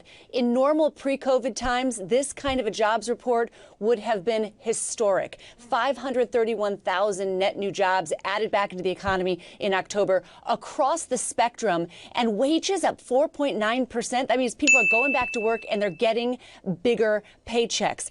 When you look at the trend of the year, you can see that summer stall, really, and then roaring back here in October. These are numbers that economists tell me they expect will continue to pick up as we move into the later parts of the year, as the Delta variant is behind us and more people are vaccinated and people feel more comfortable going back to work and getting out there. Looking at the unemployment rate, 4.6%. This is a very good number. At some point here, we'll start to see the participation rate get a little bit better as people come off the sidelines trying to get into the labor market. But this is a very good number, and that is basically right back to where we were in March 2020. Before the pandemic, we had a 3.5% unemployment rate. Guys, let me give you the big picture on the economy. This is the jobs part of this picture. You have a stock market at record highs right now. You have home equity at record highs right now for so many people. Wages are gaining, and we are on track for the best year for economic growth in a generation. So take the whole big picture here. We talk about the supply chain. We talk about gas prices. The big picture here is that the American economy writ large is back. Oh! We're back, everybody. We're back. We'll see. We'll see is what we'll do. But, you know, the more people get vaccinated, you know, you still have only 58% of America is vaccinated. But that doesn't take into, well, it does take into account in that number the fact that children 5 to 11 have not been eligible, and they will be, I believe, you know, now, right? Now they can get vaccinated. So that's about 25%. So if you add that to the 58%, we're almost completely, you know, vaccinated. So there you go. There you have it. Things should start looking up for us, for the economy, for job seekers. Wages are up throughout this. So, you know, it's good news, and I need good news. You need good news. We all need good news. I'm exhausted. These last, I don't know, since the summer surge of Delta. Now, if you're into Squid Games, Florida played well. Florida played well because we had a governor who sacrificed about 60,000 lives in Florida. 60,000. We were third for death in the United States, Florida is. And even here in Florida, COVID is waning. I think we have a 3% positivity number now. So, you know, we're getting there too. But, you know, it was survival of the fittest here. It was Squid Games here. It really was that. I mean, you know, only the strong survived, and the rest sacrificial at the altar of commerce, at the altar of, you know, hey, don't anger, you know, parents. It's wicked, it's wild, but I hope everybody remembers who literally cared about life. Pro-life did not care about life. The GOP did not care about life. They didn't care about the living. They did. Oh, speaking of the living, Colin Powell's dead, and he had his funeral today. Can I just say, of all the religious services I've ever seen, I liked that easy breezy Episcopalian. I have to say, I really liked it. I liked it a lot. It was a beautiful ceremony, really. I could almost imagine Colin Powell going to the pearly gates, seeing the million dead Iraqis, and being forgiven. I could almost see God doing that for him. It was very heartening, let's say. All right, Richard in L.A. Hi, Randy. Nice to talk to you. Thank you. So you've heard about what Greta Thunberg recently said about COP26, right? No. So she said it turned a complete failure into a PR campaign for politicians who really don't give a damn, to be honest. It's just trying to say, oh, we're doing so much, but be honest, what has changed since Kyoto, since Paris? What's different about Glasgow? So, we had a Paris Accord, and then we had a new president who pulled us out of it. So we don't even know what the result would have been if we had stayed in the Paris Accord, because we didn't. Donald Trump said it was the worst agreement ever. Same thing with the Iran nuclear deal. Just pulled us out of every alliance we had in this world. So we lost 4 years there. Now, if Build Back Better gets passed, and it won't today and next week, guess what, everybody? Congress is in recess. So, but if we did Build Back Better, remember that there is a lot of money in there for mitigation of climate. There's a lot of money in there to move people to green energy. There are tax incentives for utilities who show that they're using green, renewable energy to create electricity. There's a lot in there. There's a lot in that Build Back Better. So who knows? Who knows? If we don't pass anything, nothing changes. If we do pass something, maybe everything changes. We don't know. And then there was the whole Biden being there for just one day when it was a, 3-4 day event? What does that say about our commitment? If Biden's only willing to stay for one day and what you talk about was methane. So I don't think it's, first you criticize it for being all PR, and now you say he didn't do good PR. And I'm explaining to you that there is policy that the Republicans are definitely, not one will vote for. And we have 5 House moderates, 5 centrists, who said today they need to see the CBO report before they could vote to invest in clean energy in this here country. Okay? So just so you know who's holding up progress, it ain't the progressives. It's not. Exactly. And so it has nothing to do with, Joe Biden. It has to do with moderate Democrats upon who we have to rely to pass this piece of legislation that could mitigate climate change in a very meaningful way. But these moderates, these corporates, I don't care if they're corporate Republicans, corporate Democrats, they're all cut from the same cloth. And if they choose to see the donations over protecting this planet from self-destruction, then that's what we're going to get. If they choose to get on board and realize that they have children and grandchildren, then that's what we'll get. But it has nothing to do with Biden, because Biden will sign the Build Back Better plan, which has an enormous amount of money to mitigate climate change in it. So to trash him for not doing the kind of PR that Greta Thunberg is criticizing him for is bizarre to me. I don't even get what the argument that you're making is. Is it just PR? And if it is just PR, then why aren't you glad that he only gave it a day of his time, if that's what you saw? I mean, I don't know. Policy matters is what I'm telling you. And the policy is there. It is Biden policy to invest in renewables. It is Biden policy to transition utilities from coal and dirty energy to wind and hydro and, tons of new ideas, new non-polluting ideas to power electricity. He wants tax credits. There are tons of tax credits in that bill for people who buy electric cars.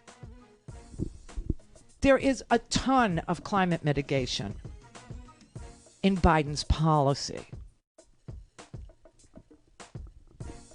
So before you come here spouting some hatred or some disappointment or some disdain, why don't you have a look at who's holding up the progress? It's not progressives.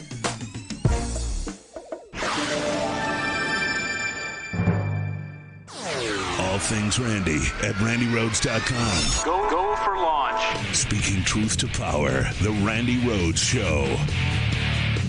After a long and laborious selection process, a nearly all-white jury has been chosen to decide the fate of the 3 white men accused of murdering Ahmaud Arbery, a black man. Greg McMichael and his adult son, Travis McMichael, armed themselves and hunted Arbery down in their pickup truck after they spotted the 25-year-olds jogging in their neighborhood in coastal Georgia. A neighbor, William Bryan, joined the chase in his own truck and took a cell phone video of Travis McMichael shooting Arbery 3 times with a shotgun. On Wednesday, a judge ruled that he'd seat the only 1 black juror and 11 white jurors, despite prosecutors' objections that several black potential jurors were cut because of their race. Oh, God. Superior Court Judge Timothy Walmsley even acknowledged this. This court has found that there appears to be intentional discrimination in the panel, but said Georgia Oh, my law God. limited his authority to intervene. Arbery's mother called the results, quote, devastating. At the start of the jury selection process, she admitted she had concerns, being that the jurors will be picked from this community, but was trying to remain hopeful. that we'll get the right people in the right place to make the right decision. I mean, this is crazy. And why are they calling it the Ahmaud Arbery trial? Ahmaud Arbery is dead. Ahmaud Arbery was murdered on videotape. It's a snuff film, okay? Why are they calling it Ahmaud Arbery's trial? This is a trial of Travis McMichael, his father, and Roddy.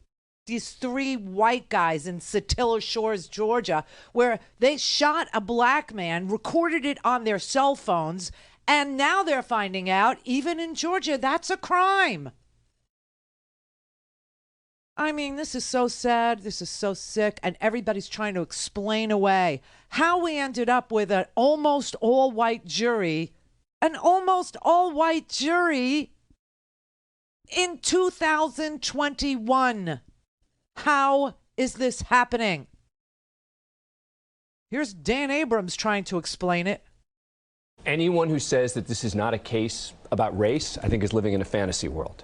As a legal matter, when you're talking about the jury here, issue number 1 is the defense is allowed to strike prospective jurors, at least a number of them, for almost any reason that they want. Except race. Yes. And so what happened is they went forward and explained various reasons why they dismissed all these people, which were not racially based. The judge basically saying, I don't really believe that, but maybe it doesn't cross that legal line.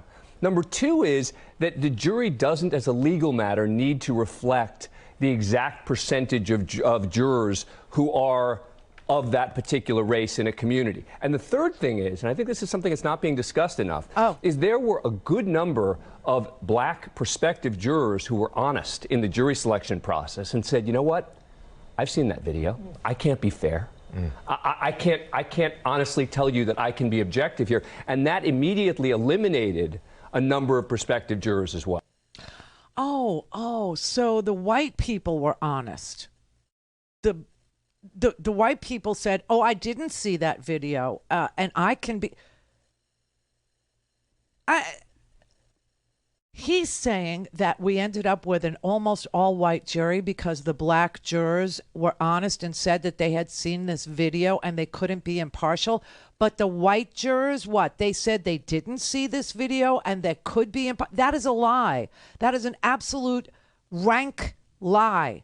The whole world saw this video. You saw this video. You're not even listening to me in Georgia, okay? We have nary a listener in Georgia, maybe 3. I'm just guessing.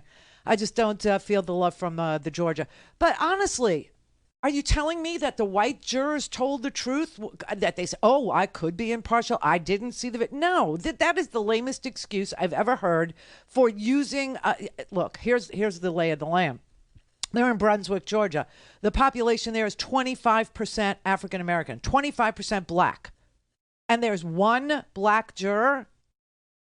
There's 12 jurors and 4 alternates. There's 1 black juror. And the judge even said, well, you know, I think they're being a little discriminatory here. Well, that is his authority to say this jury selection was tainted.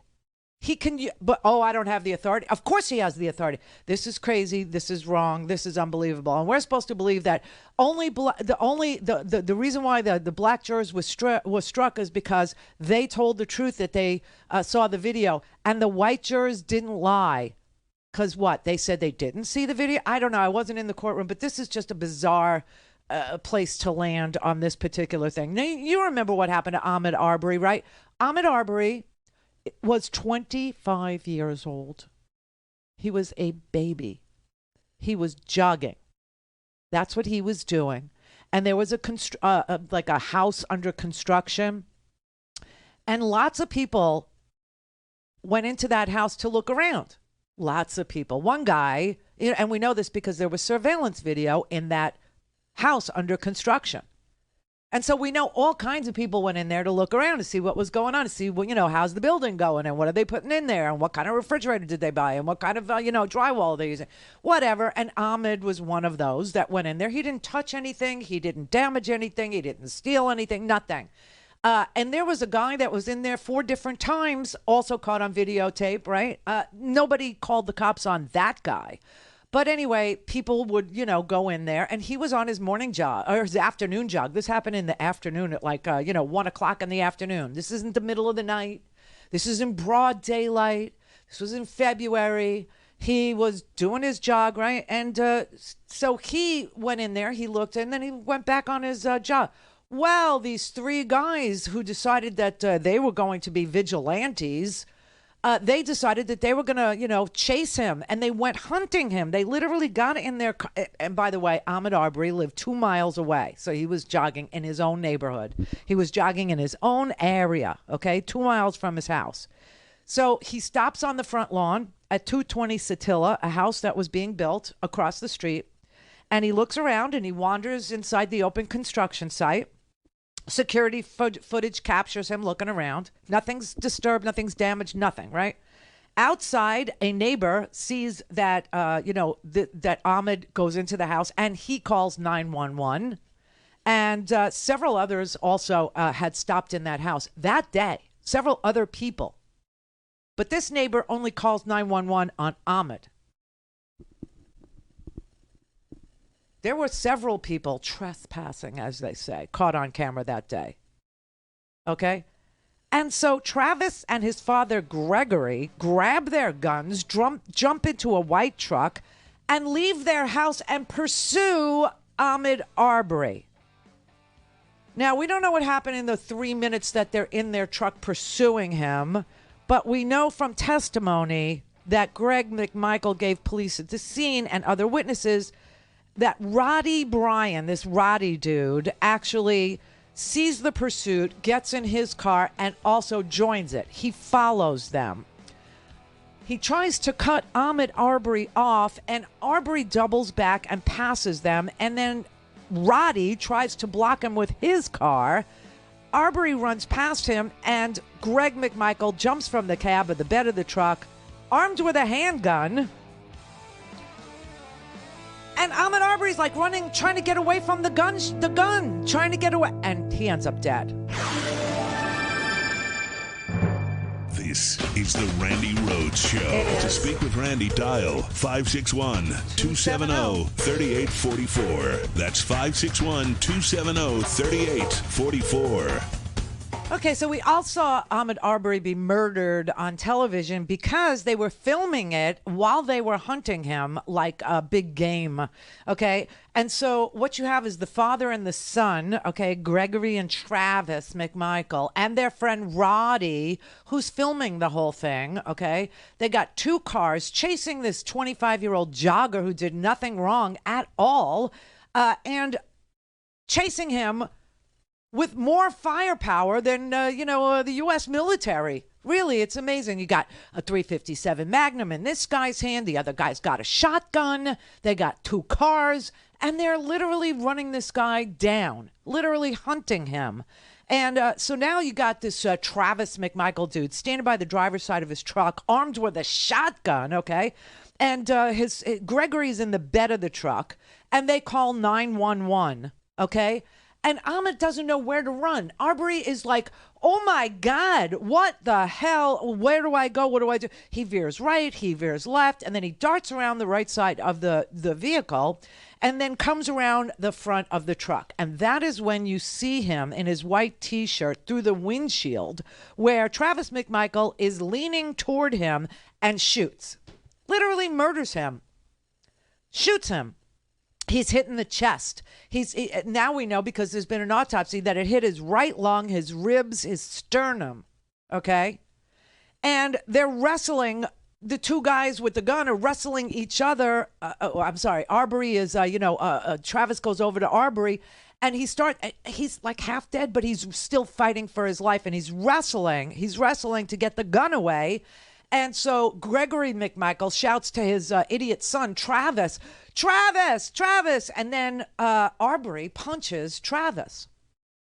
And they shoot him again. That's when you see the smoke from the shotgun.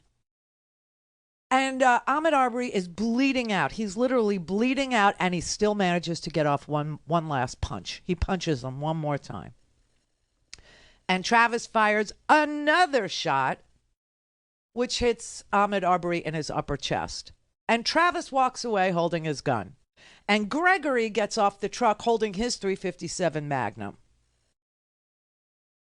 And then Gregory rolls Ahmaud Arbery over to see if he has a gun, and he does not. Now the police officers arrive, because during this whole thing, they called 911 to report, a jogger, a black jogger.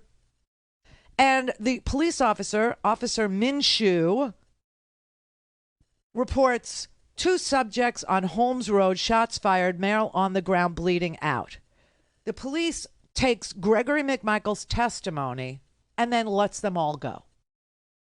And no arrests were made until after this video was released. And now we're talking about an almost all-white jury that's going to hear this case of this is their defense. We were citizens making an arrest. It was a citizen's arrest. You don't have any right to make a citizen's arrest. Okay, this wasn't self-defense. In fact, if anybody was self-defending, it was Ahmaud Arbery, who's trying to punch his way out of being killed as he's being killed. But they're going to argue citizen's arrest, and in front of a almost all-white jury. I mean, this is unbelievable. During jury selection, they had 8 potential black jurors, 8, and they removed each and every one of them. The defense lawyers probably had previous experience as bank loan officers in Georgia. Do you know what I mean? Just redlined all these people. And the excuse was, well, they told the truth. They told the truth. They said that they couldn't be objective because they saw the video, which means that your white jurors lied because we all saw the video. I saw the video. This whole country saw the video. And I promise you, everyone in Satilla Shores saw that video. And you know what's really creepy about that little area? Everyone knows everybody. And that's why there were no arrests. That's why there was a big cover up. That's why they covered up for, Greg and Travis and Roddy. You even had prosecutors having to resign for the cover-up. I cannot even believe this. Now, let's compare and contrast that particular case there that we just walked you through with the case of the insurrectionist, the case of the blonde, white, rich insurrectionist. Okay. Here we have a videotape of Jenna. This is the white lady from Denton, Texas, who chartered a private plane, loaded it up with her friends, and decided that she was going to the insurrection at the Capitol, and that she was going to Facebook her experience, and she was going to tweet her experience. And one of the things that she wrote on her Facebook page, on her Facebook Live videos, where she can be seen entering the Capitol through the rotunda and saying in her texts, life or death, it doesn't matter. Here we go. She also then tweets, we just stormed the Capitol. It was one of the best days of my life. And she finally comes before a court. She finally is going to face the bar of justice. But let's add some insult to the injury that she actually committed. She had tweeted, definitely not going to jail. This was in March. Definitely not going to jail. Sorry, I have blonde hair, white skin, and a great job, a great future. I'm not going to jail. Sorry to rain on your hater parade. I did nothing wrong. Yesterday, she also then opened up a GoFundMe, a PayPal GoFundMe, and PayPal threw her off because they threw her off because she was trying to get donations for her legal fees and business losses. She's a real estate lady. I'm sure you've heard of her. Her name's Jennifer Ryan. Anyway, she yesterday got sentenced. And for being an insurrectionist and for live Facebooking this and for saying, here we go, we just stormed the Capitol. This is one of the greatest, best days of my life. When she was in front of the court, when she was before the judge, Judge Christopher Cooper, yesterday, she said, quote, this is not anything that remotely resembles who I am. And expressed contrition. The judge gave her a measly, 60 days in prison. 60 days. She does have to go to jail. 60 days, 2 months in prison. And after she told the judge, well, this is not anything that remotely resembles who I am, even though who she is a blonde, white, rich woman, according to her, that is not going to jail because she's a blonde, rich, white woman. You know, you want to talk about privilege or entitlement? You can't make this up. So then yesterday, outside of the courthouse, she gave this statement. I walked into the Capitol for 2 minutes, and I'm remorseful of that.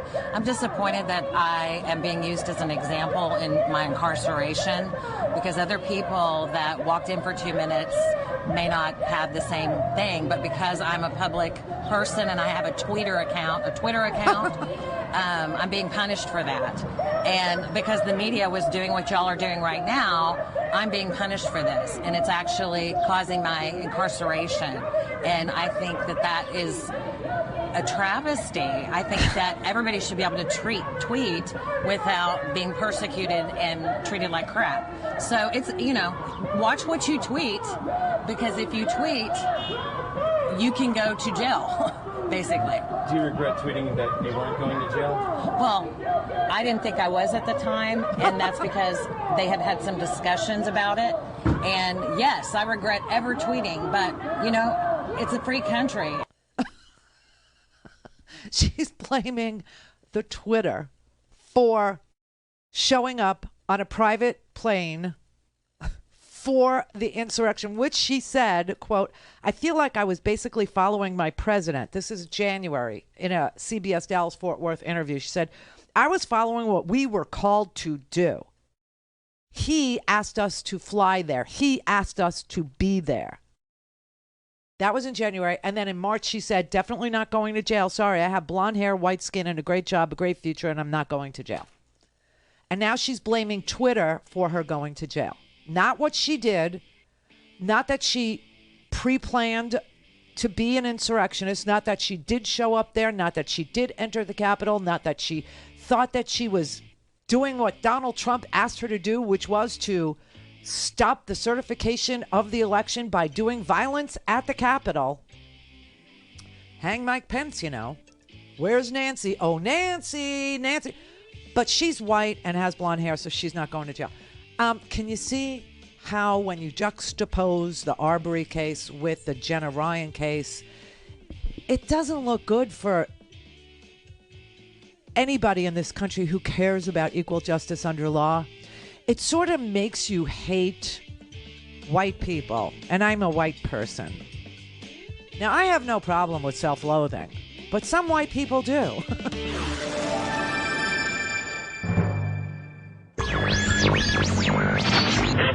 Mary, how does the fault?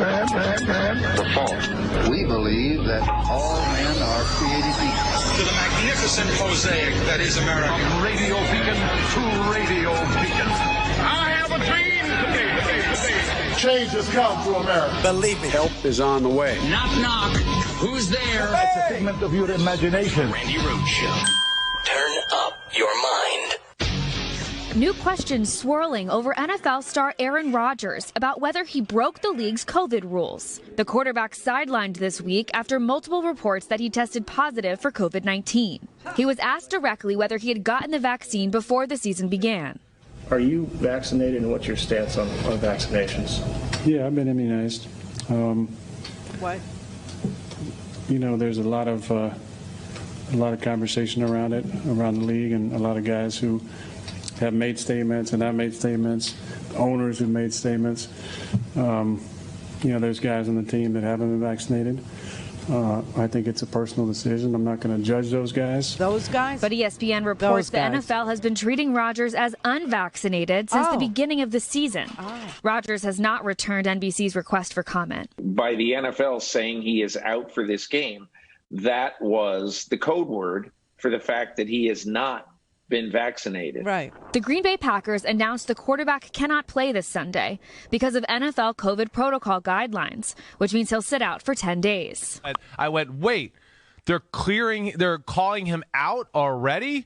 And that's when I started to go, wait, does that mean he's not vaccinated? Yes. The NFL does not require players or coaches to be vaccinated, but if a player does not get a shot, NFL protocol says those players must wear masks inside team facilities, get tested daily, and wait 10 days before returning to play after a positive test. The final score and also... But if Rodgers is unvaccinated, he seems in violation of rules. He's been without a mask at press conferences and also on the sidelines at games. If he is found to have violated these policies, will he face any consequences from either the team or the NFL? He will face some financial consequences, but they're not severe. He can be fined $14,000, and that players can be fined up to $50,000 for these transgressions. The NFL released a statement late Wednesday saying the primary responsibility for enforcement of the COVID protocols within club facilities rests with each club. The league is aware of the current situation in Green Bay and will be reviewing with the Packers. Okay, so the NFL punted, to Green Bay. Even though, you know, it's the most socialist system on the planet. You understand the NFL is socialism, right? All the clubs share in all the money equally, no matter who wins, who loses. But in this scenario, the league is now punting to the club as if it's a separate entity from the league. Oh, we laugh. But they're doing that because they knew, and Aaron Rodgers knows, and he always knew that he was unvaccinated, even though he was asked point blank whether or not he was vaccinated. And his answer was, I'm immunized. And there was no follow-up whatsoever. So here's the little tiny lie right here. Here it is. Are you vaccinated, and what's your stance on vaccinations? Yeah, I've been immunized. Yeah, I've been immunized. No, you haven't. And in fact, he presented to Green Bay, he presented to his coach, he presented to the league the fact that he had chosen some homeopathic remedy. I don't know what it is to this minute, but he presented a homeopathic protocol to his team, to his league, and they said, no, that doesn't count. I'm sorry. You signed a contract to be a team member, and the team requires either a Johnson & Johnson one-and-done vaccine, 2 Modernas, or 2 Pfizers. Then you will be immunized. If you choose not to be immunized, and this homeopathic remedy of yours is not acceptable as being immunized to us, then you must wear a mask. You must, and if you test positive, you're out for 10 days. You're out. You can't play. Now, if he was immunized, just so you know, and he tested positive, they wouldn't take him off the roster. They would wait to see if he was asymptomatic in a couple of days and put him back on if he was asymptomatic. But here's the thing. When someone asks you in the middle of a global pandemic if you are vaccinated, your answer should be yes or no. I'll tell you something, like the Buffalo Bills, the wide receiver, Cole Beasley, They asked Cole Beasley if he was vaccinated, and his answer was, "You damn right I'm not vaxxed." The Brooklyn Nets, you know, the whole deal with Kyrie, right? Same thing. He said no. And so he hasn't played, and it's really time for him to resign because, again, you sign a contract to be a team member. That's what they're hiring you to be. They're not hiring you to be your own corporation. They're not hiring you to be an entrepreneur. They're not hiring you to set up a business. They're not hiring you. They're not investing in you. They are contracting with you to be a member of a National Football League team, a team member. And listen, anybody who's ever worked in corporate America, you know, like the first thing that they say to you when you try to skirt rules or go around rules or shortcut through rules or, you know, do scant paperwork because you already know, you know, what you're doing, or you don't go through HR to get your approval for your vacation in the proper manner. They say to you, point blank, first thing out of their mouths, you're not a team player. Now, that is corporate America. But here you are actually being contracted to be a team player, to be a team member. And he doesn't want to do it. And to even take that point a step further, Randy, is Ryan Tannehill, well known to the South Florida crowd, Pro Bowl quarterback, not to the stature of Aaron Rodgers, but Ryan Tannehill, he said, look, I'm going to get the vaccination. I'm against it. I don't agree with it. I don't think it's fair. I don't know the science. He listed a bunch of reasons, and then he finished by saying, I'm going to get vaccinated because of my team and because of NFL protocols, and I'm a team member, just like you just described. Well, you know, we've had this story for 3 days. It's been in the homework for 3 days. It's been in the homework since Wednesday, okay? And I let it be. I let it lie, because that's my motto, you know, let it lie. Yeah, right. That's my motto. No. But I didn't say anything, and I didn't, go on, and I didn't, because honestly, I wanted to see if he would apologize. I wanted to give him some, listen, it's good that, the economic numbers are up because his entire PR team is going to need a job. So that's that. But, I waited. I actually waited to see if he was sorry, to see if he admitted that he had made a mistake. Because remember when this whole thing happened with Gruden? Okay, I started watching these sports shows, and Aaron Rodgers was like their go-to guy to talk about Gruden and how, they literally cover up this, culture of misogyny and this hideous culture of, intimidating women and the whole 9 yards, right? And so they went to Aaron Rodgers. They did this long interview with him, and I actually watched it. And I came in that day. This was a couple months ago, and I came in that day, and I said to Brett, what is the deal with Aaron Rodgers? Because listen, I like football. I'm not a maven. I can't give you stats on every player. I used to be able to because I worked for a radio station here in Miami, WIOD, which was the Dolphins' flagship station, right?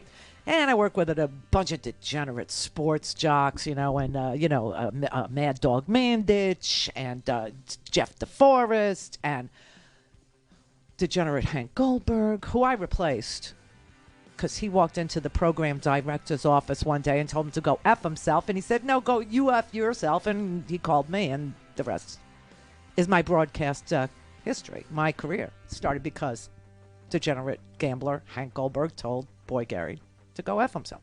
But that said, that's where I worked. And so I used to have field tickets, and I could sit on the field and watch the Dolphins, okay? And I became completely ate up with football. I'm not like that anymore. But this guy...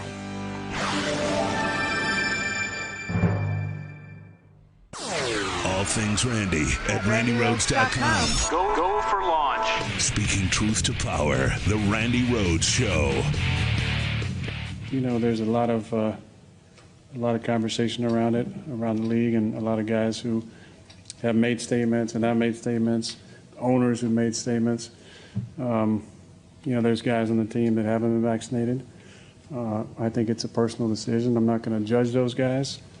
There's guys who have been vaccinated that have contracted COVID. So, it's an interesting issue that I think we're going to see played out the entire season. Those guys, as if he's not one of those unvaccinated guys, which is like such a freaking lie. And I got to tell you, I just, if this guy wasn't like, an MVP, how many times has he been MVP? Yeah, he's Super Bowl champion, Super Bowl MVP one time, NFL MVP, I believe in 04, might have been like a bunch 11 of times, and 20, right? 3 times NFL MVP, including last season's MVP. So if he was just some mediocre player, if he was just, some guy, would the league actually allow this to happen? I mean, what he has done here is not only has he lied to his fans, which is just grotesque, okay, but he lied to his teammates. He lied to his employer, although the fact that they took him off the roster. Oh, good news, everybody. The tickets for this weekend's game in Kansas City, it's like $70 now or something. It's less. I mean, they're like discounting it. I love that you bring up the teammates aspect, though, because there are a lot of teammates of his and around the whole NFL that were very much against this mandate, against this policy, and got it because they're not 3-time MVP champ or NFL MVP Aaron Rodgers. They didn't feel they had the leeway to gamble their career on this, so they went and they got it. And here he is, Mr. Zen, being completely duplicitous, being manipulative, Mr. Zen Master. So who calls him Mr. Zen? So this was the thing, okay? So when this Gruden story came, right, I was talking to Brett about it because Brett loves sports. He loves football especially. And the Bears, full disclosure, yes, I am a Bears fan. He is a Bears fan. He's a total Bears fan. When the Bears lose, I know Monday's going to be hell. I know I'm coming into a very depressed, low-level Brett. Okay, and it's my job to zhuzh him, right? So, and I can do that. And it's not a big thing. It's okay. But I know what I'm coming, like what his mood will be on Monday. I know that when the Bears lose. Okay. But that said, when this Gruden story started, okay, when this whole, and the fact that they call him the Washington team, that they haven't even come up with a freaking name. And, the whole Washington team story and the Gruden story, and of course, everybody, like I said, I was watching these sports shows. They went to Aaron Rodgers. Let's talk to Aaron Rodgers. And he had like this whole Zen thing going on, right? He had this sort of, hey, I braid my armpits like everyone else at Berkeley, because that's where he went. He went to Cal Berkeley. And, he just had this whole sort of live and let live vibe. And like he was above all the controversy and he understood it from all points of view, like almost like he astral projects into the room and he could tell what everybody is doing. And this one has poor motives and this one, but they're just doing the best they can. They're going along together. And I said, what is with this guy? What is with this guy? And he said, which guy? And I showed him I go, oh, Aaron Rodgers. Aaron Rodgers is a front-running phony. Aaron Rodgers is there. I hate Aaron Rodgers. I go, but he's so zen. He's so, cool. And he goes, it's an act. Everybody that's ever played with him hates him. They hate him in the locker room, blah, blah, blah. And this, I was like, really? And it was shocking to me because I never paid attention to him. And I understand that he's MVP 3 times and blah, blah, blah. But honestly, I'm not ate up with football the way I used to be. I used to be like all about it. I still like it. I still like it a lot. I still watch it. I still get, wrapped up in it. But I've been a Miami Doll fan all these years for the reason I told you. I worked for the flagship station in Miami, and they suck. So it's hard. It's hard for me to still be in love the way it was. Even back then, it was good. We had Dan Marino. We had the Marx Brothers. Those were the days. And I had field tickets. How could you not be ate up with football when you have all that going for you? You know what I mean? But not like now. So I had to ask him, who is this dude? Who is this dude? Well, today he was on that same sports show that I was watching with the Gruden stuff. Same exact show. So the show is like... I think it's Pat McAfee. Yes. Ex-Colt punter, actually really dynamic media personality. Ex-Colt punter, Pat McAfee. He's like 12 years old. He's so cute, though. So, I watched his show, and I'm like, they look so cute. They're so young. I mean, was I ever like that adorable? I don't know. But, okay, so let me see if it's in here. I don't think so. I played it for you, didn't I? So, yeah, you did. You did. So I don't know if it was added in here. I don't see it. Well, I mean, if we were to be able to watch it, we'd all find out just what a victim he is, really. In his opinion. Sean, did you put it in there? Yeah, he said it's labeled Pat McAfee. No, what number? Because it's really pathetic. Oh, here it is. It's labeled Aaron Rodgers COVID excuses. It's not labeled Pat, Pat there McAfee. You go. Okay. I realize I'm in the crosshairs of the woke mob right now. So the before my mob. final nail gets put in my cancel culture casket, I think I'd like to set the record straight on so many of the blatant lies that are out there about myself right now. And I appreciate the opportunity to tell my side of the story on here. First of all, I didn't lie in the initial press conference. You did. During that time, it was a very, witch hunt that was going on. What? The next great chapter in my life, I believe, is being a father. And it's something that I care about a lot. And to my knowledge, there's been zero long-term studies around sterility or fertility issues around the vaccines. So that was definitely something that I was worried about. I consulted with a now good friend of mine, Joe Rogan. Oh, my God. After he got there COVID. It is.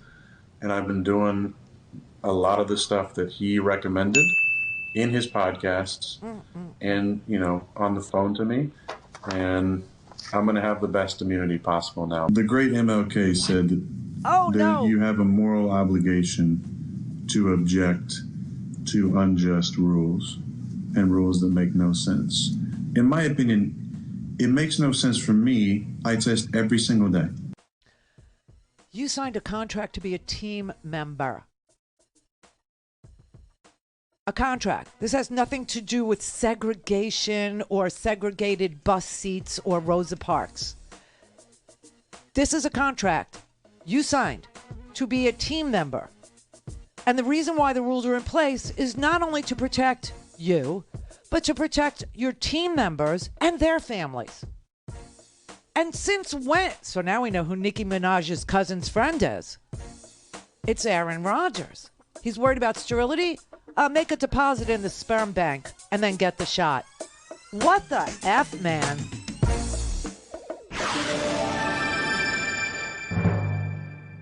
Call in, connect. To speak to Randi, call 561-270-3844. 561-270-3844. Aaron Rodgers is a liar. Period. Ooh. He lied through his teeth with a smirk on his face regarding a matter that is very, very serious. Okay, you lied about that, so what else did you lie about? You lied about Gutekunst? You lied about what was going on with the Green Bay Packers? What else you been lying about? Because you did it with such ease, such fluidity. I mean, you know what I'm saying? I mean, it was just very, very impressive. And it was slick as hell. Yeah, I remember you now. You take the Pfizer, Moderna, Johnson & Johnson, all right? According to the NFL, that means you're not considered vaccinated. Right. You knew this, but never said anything.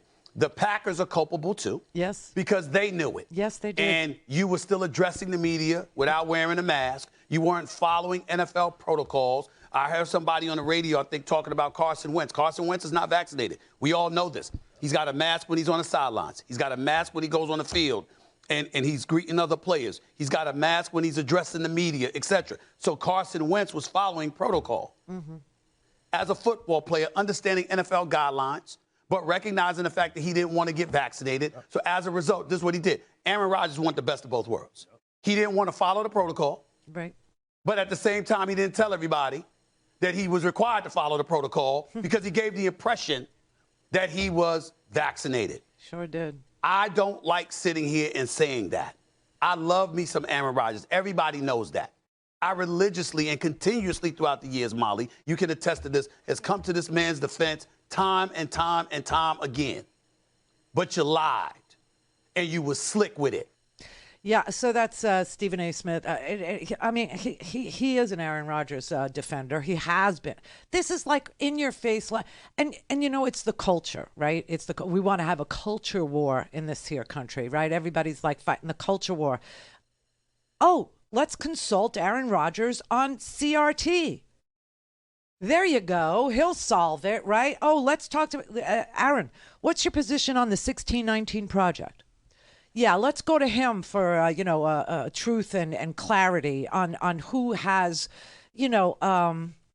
entitlement or who is treated in a preferential manner. Let's talk to Aaron Rodgers about that. I'm willing to ask him if he thinks the earth is round or flat at this point. I'm not sure where he's falling on this stuff. Well, he's concerned about, his penis is what he said. This is why he said he wouldn't, he wanted to lie because although he denies lying, he's woke culture. It's woke culture. No, it's a pandemic, Aaron. It's a pandemic is what it is.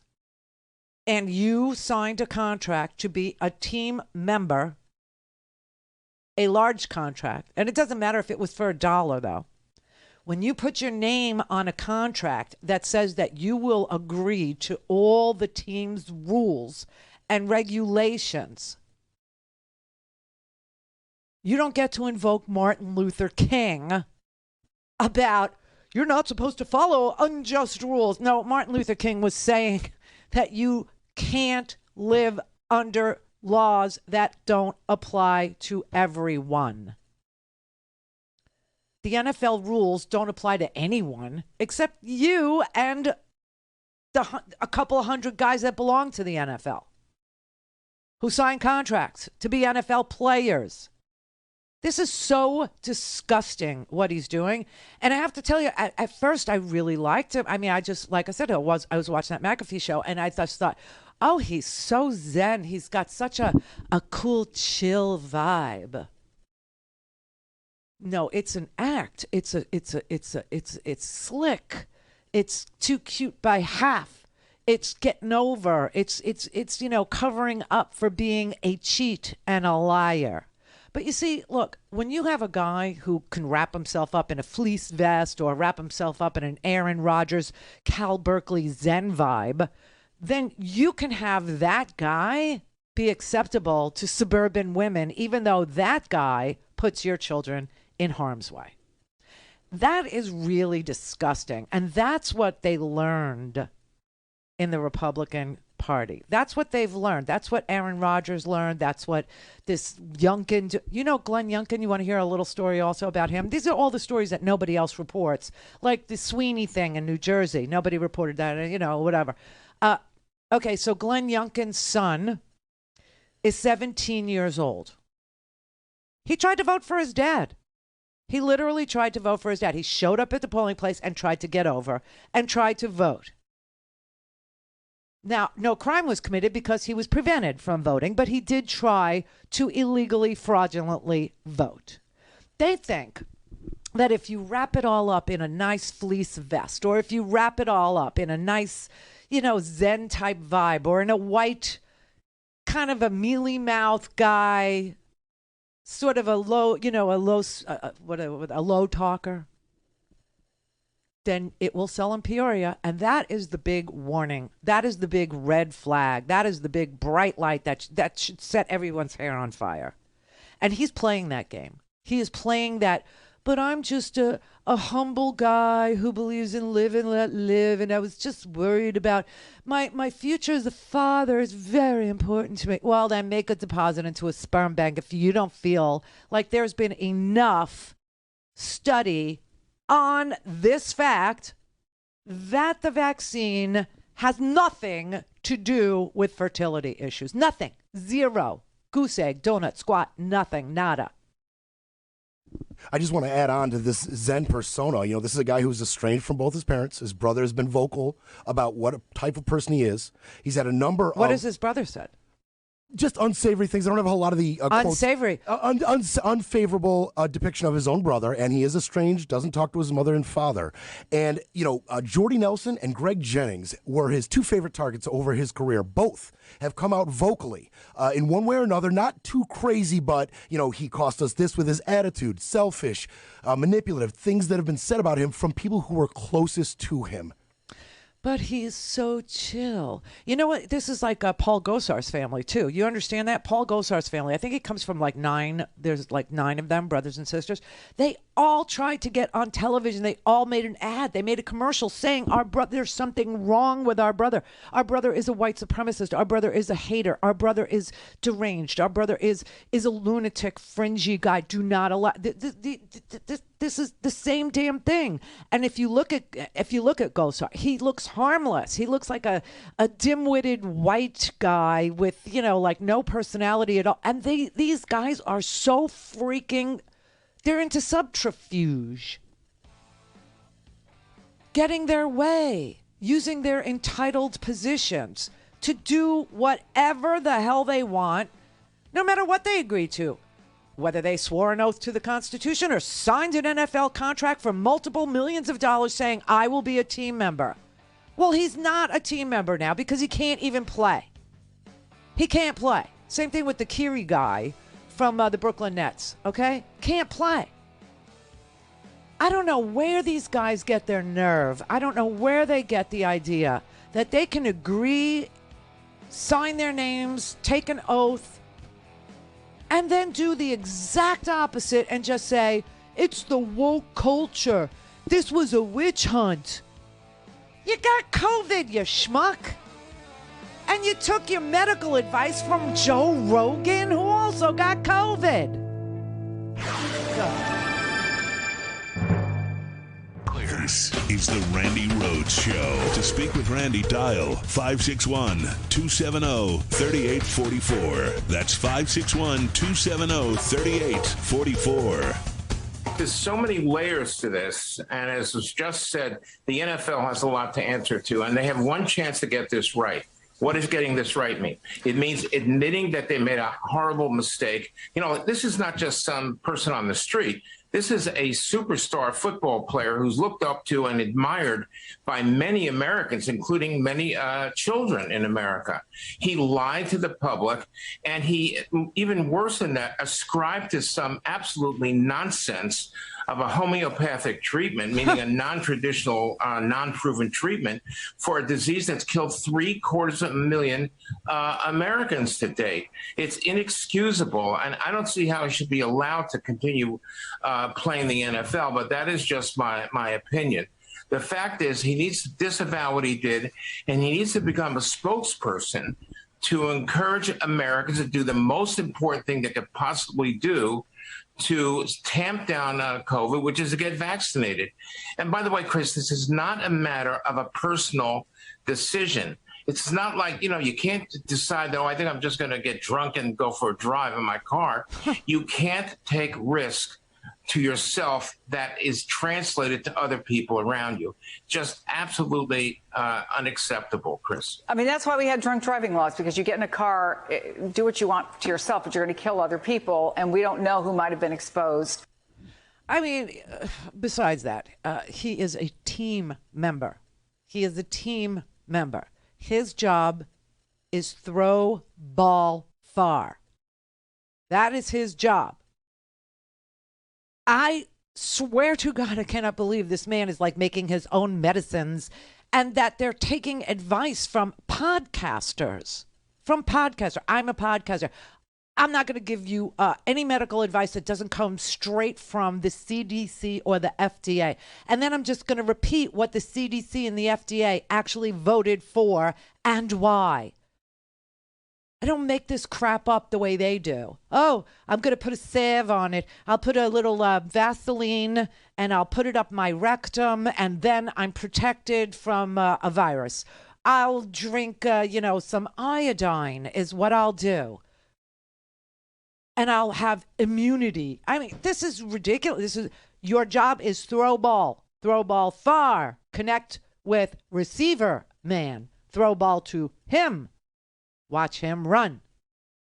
That's your job. Randall in Oklahoma City. I don't understand how people can think not helping out young people so they can start families and have children, how that is an infrastructure. And I mean family medical leave. Wait a minute. What are we talking about now? Just remind me. Infrastructure. Infrastructure. Now we're talking about infrastructure. I'm behind. I see. This is the thing with on demand. This is the problem. I'm sorry. I think the guy ought to get a shot. 99% of the people that got a draft notice. It isn't even that. It isn't even about the percentage. It's about the fact that he signed a contract to be a team player for multiple millions of dollars in the NFL.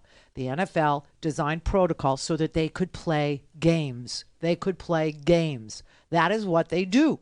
His only job is to throw ball far and to honor the letter of the contract that he signed. And he hasn't done it, and then he lied.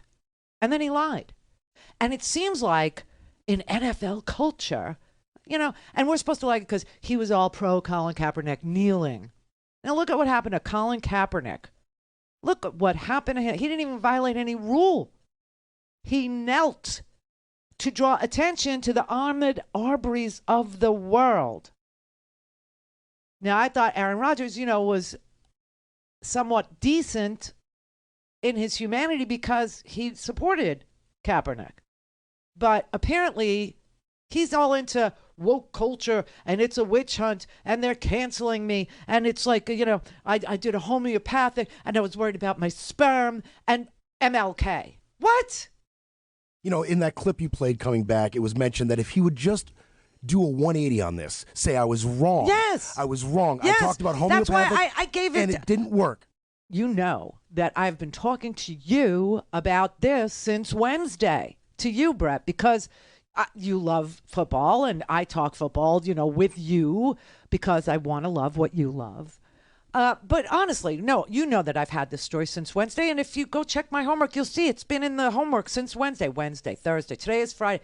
The only reason why I brought it up today is because he went on that sports show and said he was like Martin Luther King. Yeah, you were waiting for him to be contrite. Instead, he doubled down. And I'm going to tell you that. No, he compared himself to Martin Luther King. That's ridiculous. And the reason why I even know of him is because he was one of the few NFL players who supported Colin Kaepernick. And so I thought he understood civil rights. And then all of a sudden today, he invokes Martin Luther King Jr. As an excuse to lie to his fans and to violate the contract that he signed. I mean, for me, listen, he's a cheerleader for cryptocurrency. He's just a freak of nature, this dude, but selfish. And this whole soulful Zen dude thing he's got going on is a farce. It's a scam. And that's what made me react to it today. That's what made me put it on the air, because there's tons of crap in the homework that you're free to call about any day you want. Because I put it in the homework, that means it's germane, it's up for debate that day. But I only do 2 hours. I used to do 4. I still prepare as if I'm doing 4 hours. So the homework is chock full of topics that I never get to because the show is truncated. It's only 2 hours. And this was in there. And, I let it be. I let it lie. I let it go. Because I thought he's going to now that he has COVID, he's going to have to say something. And he showed up with all this. He does not look well, I have to say. But, he got monoclonal antibodies. And, what? God help us. Let's hope he doesn't have long COVID. Let's hope it doesn't have an impact on his penis. He showed a crack in this Zen armor 3 years ago when the Packers drafted Jordan Love, his backup for the future. Right, he's playing on Sunday. That's correct. And it's funny because now you look back, the Green Bay has put themselves in a position to cut bait here with Aaron. They are in a position to do the right thing. They could be facing, possible suspensions for him, money damages. Who knows what the league will do going forward. Well, the money damages are so minimal. I mean, it's like $14,000, okay, a game. I think maximum that you could fine him is $50,000. The guy makes millions, so it's not the money that's going to get him. But you're right. If Green Bay is sick of his shenanigans, if they've had it with this guy, and Love does really, really well on Sunday. Now's the time. They can cut bait. He plays well. You know who knows that? Love. Yep. I mean, really. You know who else knows it is the guy that was mentioned earlier, Gutunsk. And people may have said, who's that? That is the GM of the Packers who made the decision to draft Love, who also was under fire this offseason because of Rodgers' ego, making a diva spectacle of himself all offseason. And now who is sitting in the driver's seat if they choose to go that route? What do you bet me Matt LaFleur is in the CEO's office right freaking now? What do you bet me? And that they're talking about, let's just see how Love does this Sunday, and then we'll make a decision on Monday is what we'll do. Right? Now, 100%. Mahomes, I love Mahomes. Mahomes says, oh, I'm really sorry he has COVID. Well, they're doing those State Farm commercials together. He should get checked out. Oh, man. So this is going to be a game for the record books. So now I'm interested, I will say. So in this weird way, I owe fake Zen dude a little bit of gratitude because now I'm interested in Sundays, KC. I'm interested in freaking Green Bay and the Chiefs. I actually care about this game. Now, if I would have known that the tickets were going to be discounted, I might have gotten on a plane and gone to KC. That might have been fun. And I need a break. Because I hate I've been hating numbers for months now. But now the numbers are good, so you don't have to hate numbers. So now, I could watch football. Kate in Colorado. Hi, Randy. Hey. Aaron Rodgers is engaged to Shailene Woodley. Oh, really? And, yeah, and I don't know if she has any influence on him because she's kind of quirky. She eats clay. And she says it benefits her health. She eats clay? Yes. Clay? And she says clay. Clay. She eats clay. Mm-hmm. And she says it benefits her health. And, clay. She's just kind of a strange woman. Well, I don't know, but, she has to know that he's got the COVID. So, eat some clay, I guess, and go make out with him. Yeah. And then the other thing is COVID can affect a man's ability to have an erection, from what I've read. Interesting. Yeah, it's kind of freaky how the vaccine does none of those things, but COVID does some of those things. And they'd rather have the COVID than the vax. This is so freaky. What a weird environment. Anyway, enjoy the game. See you Monday.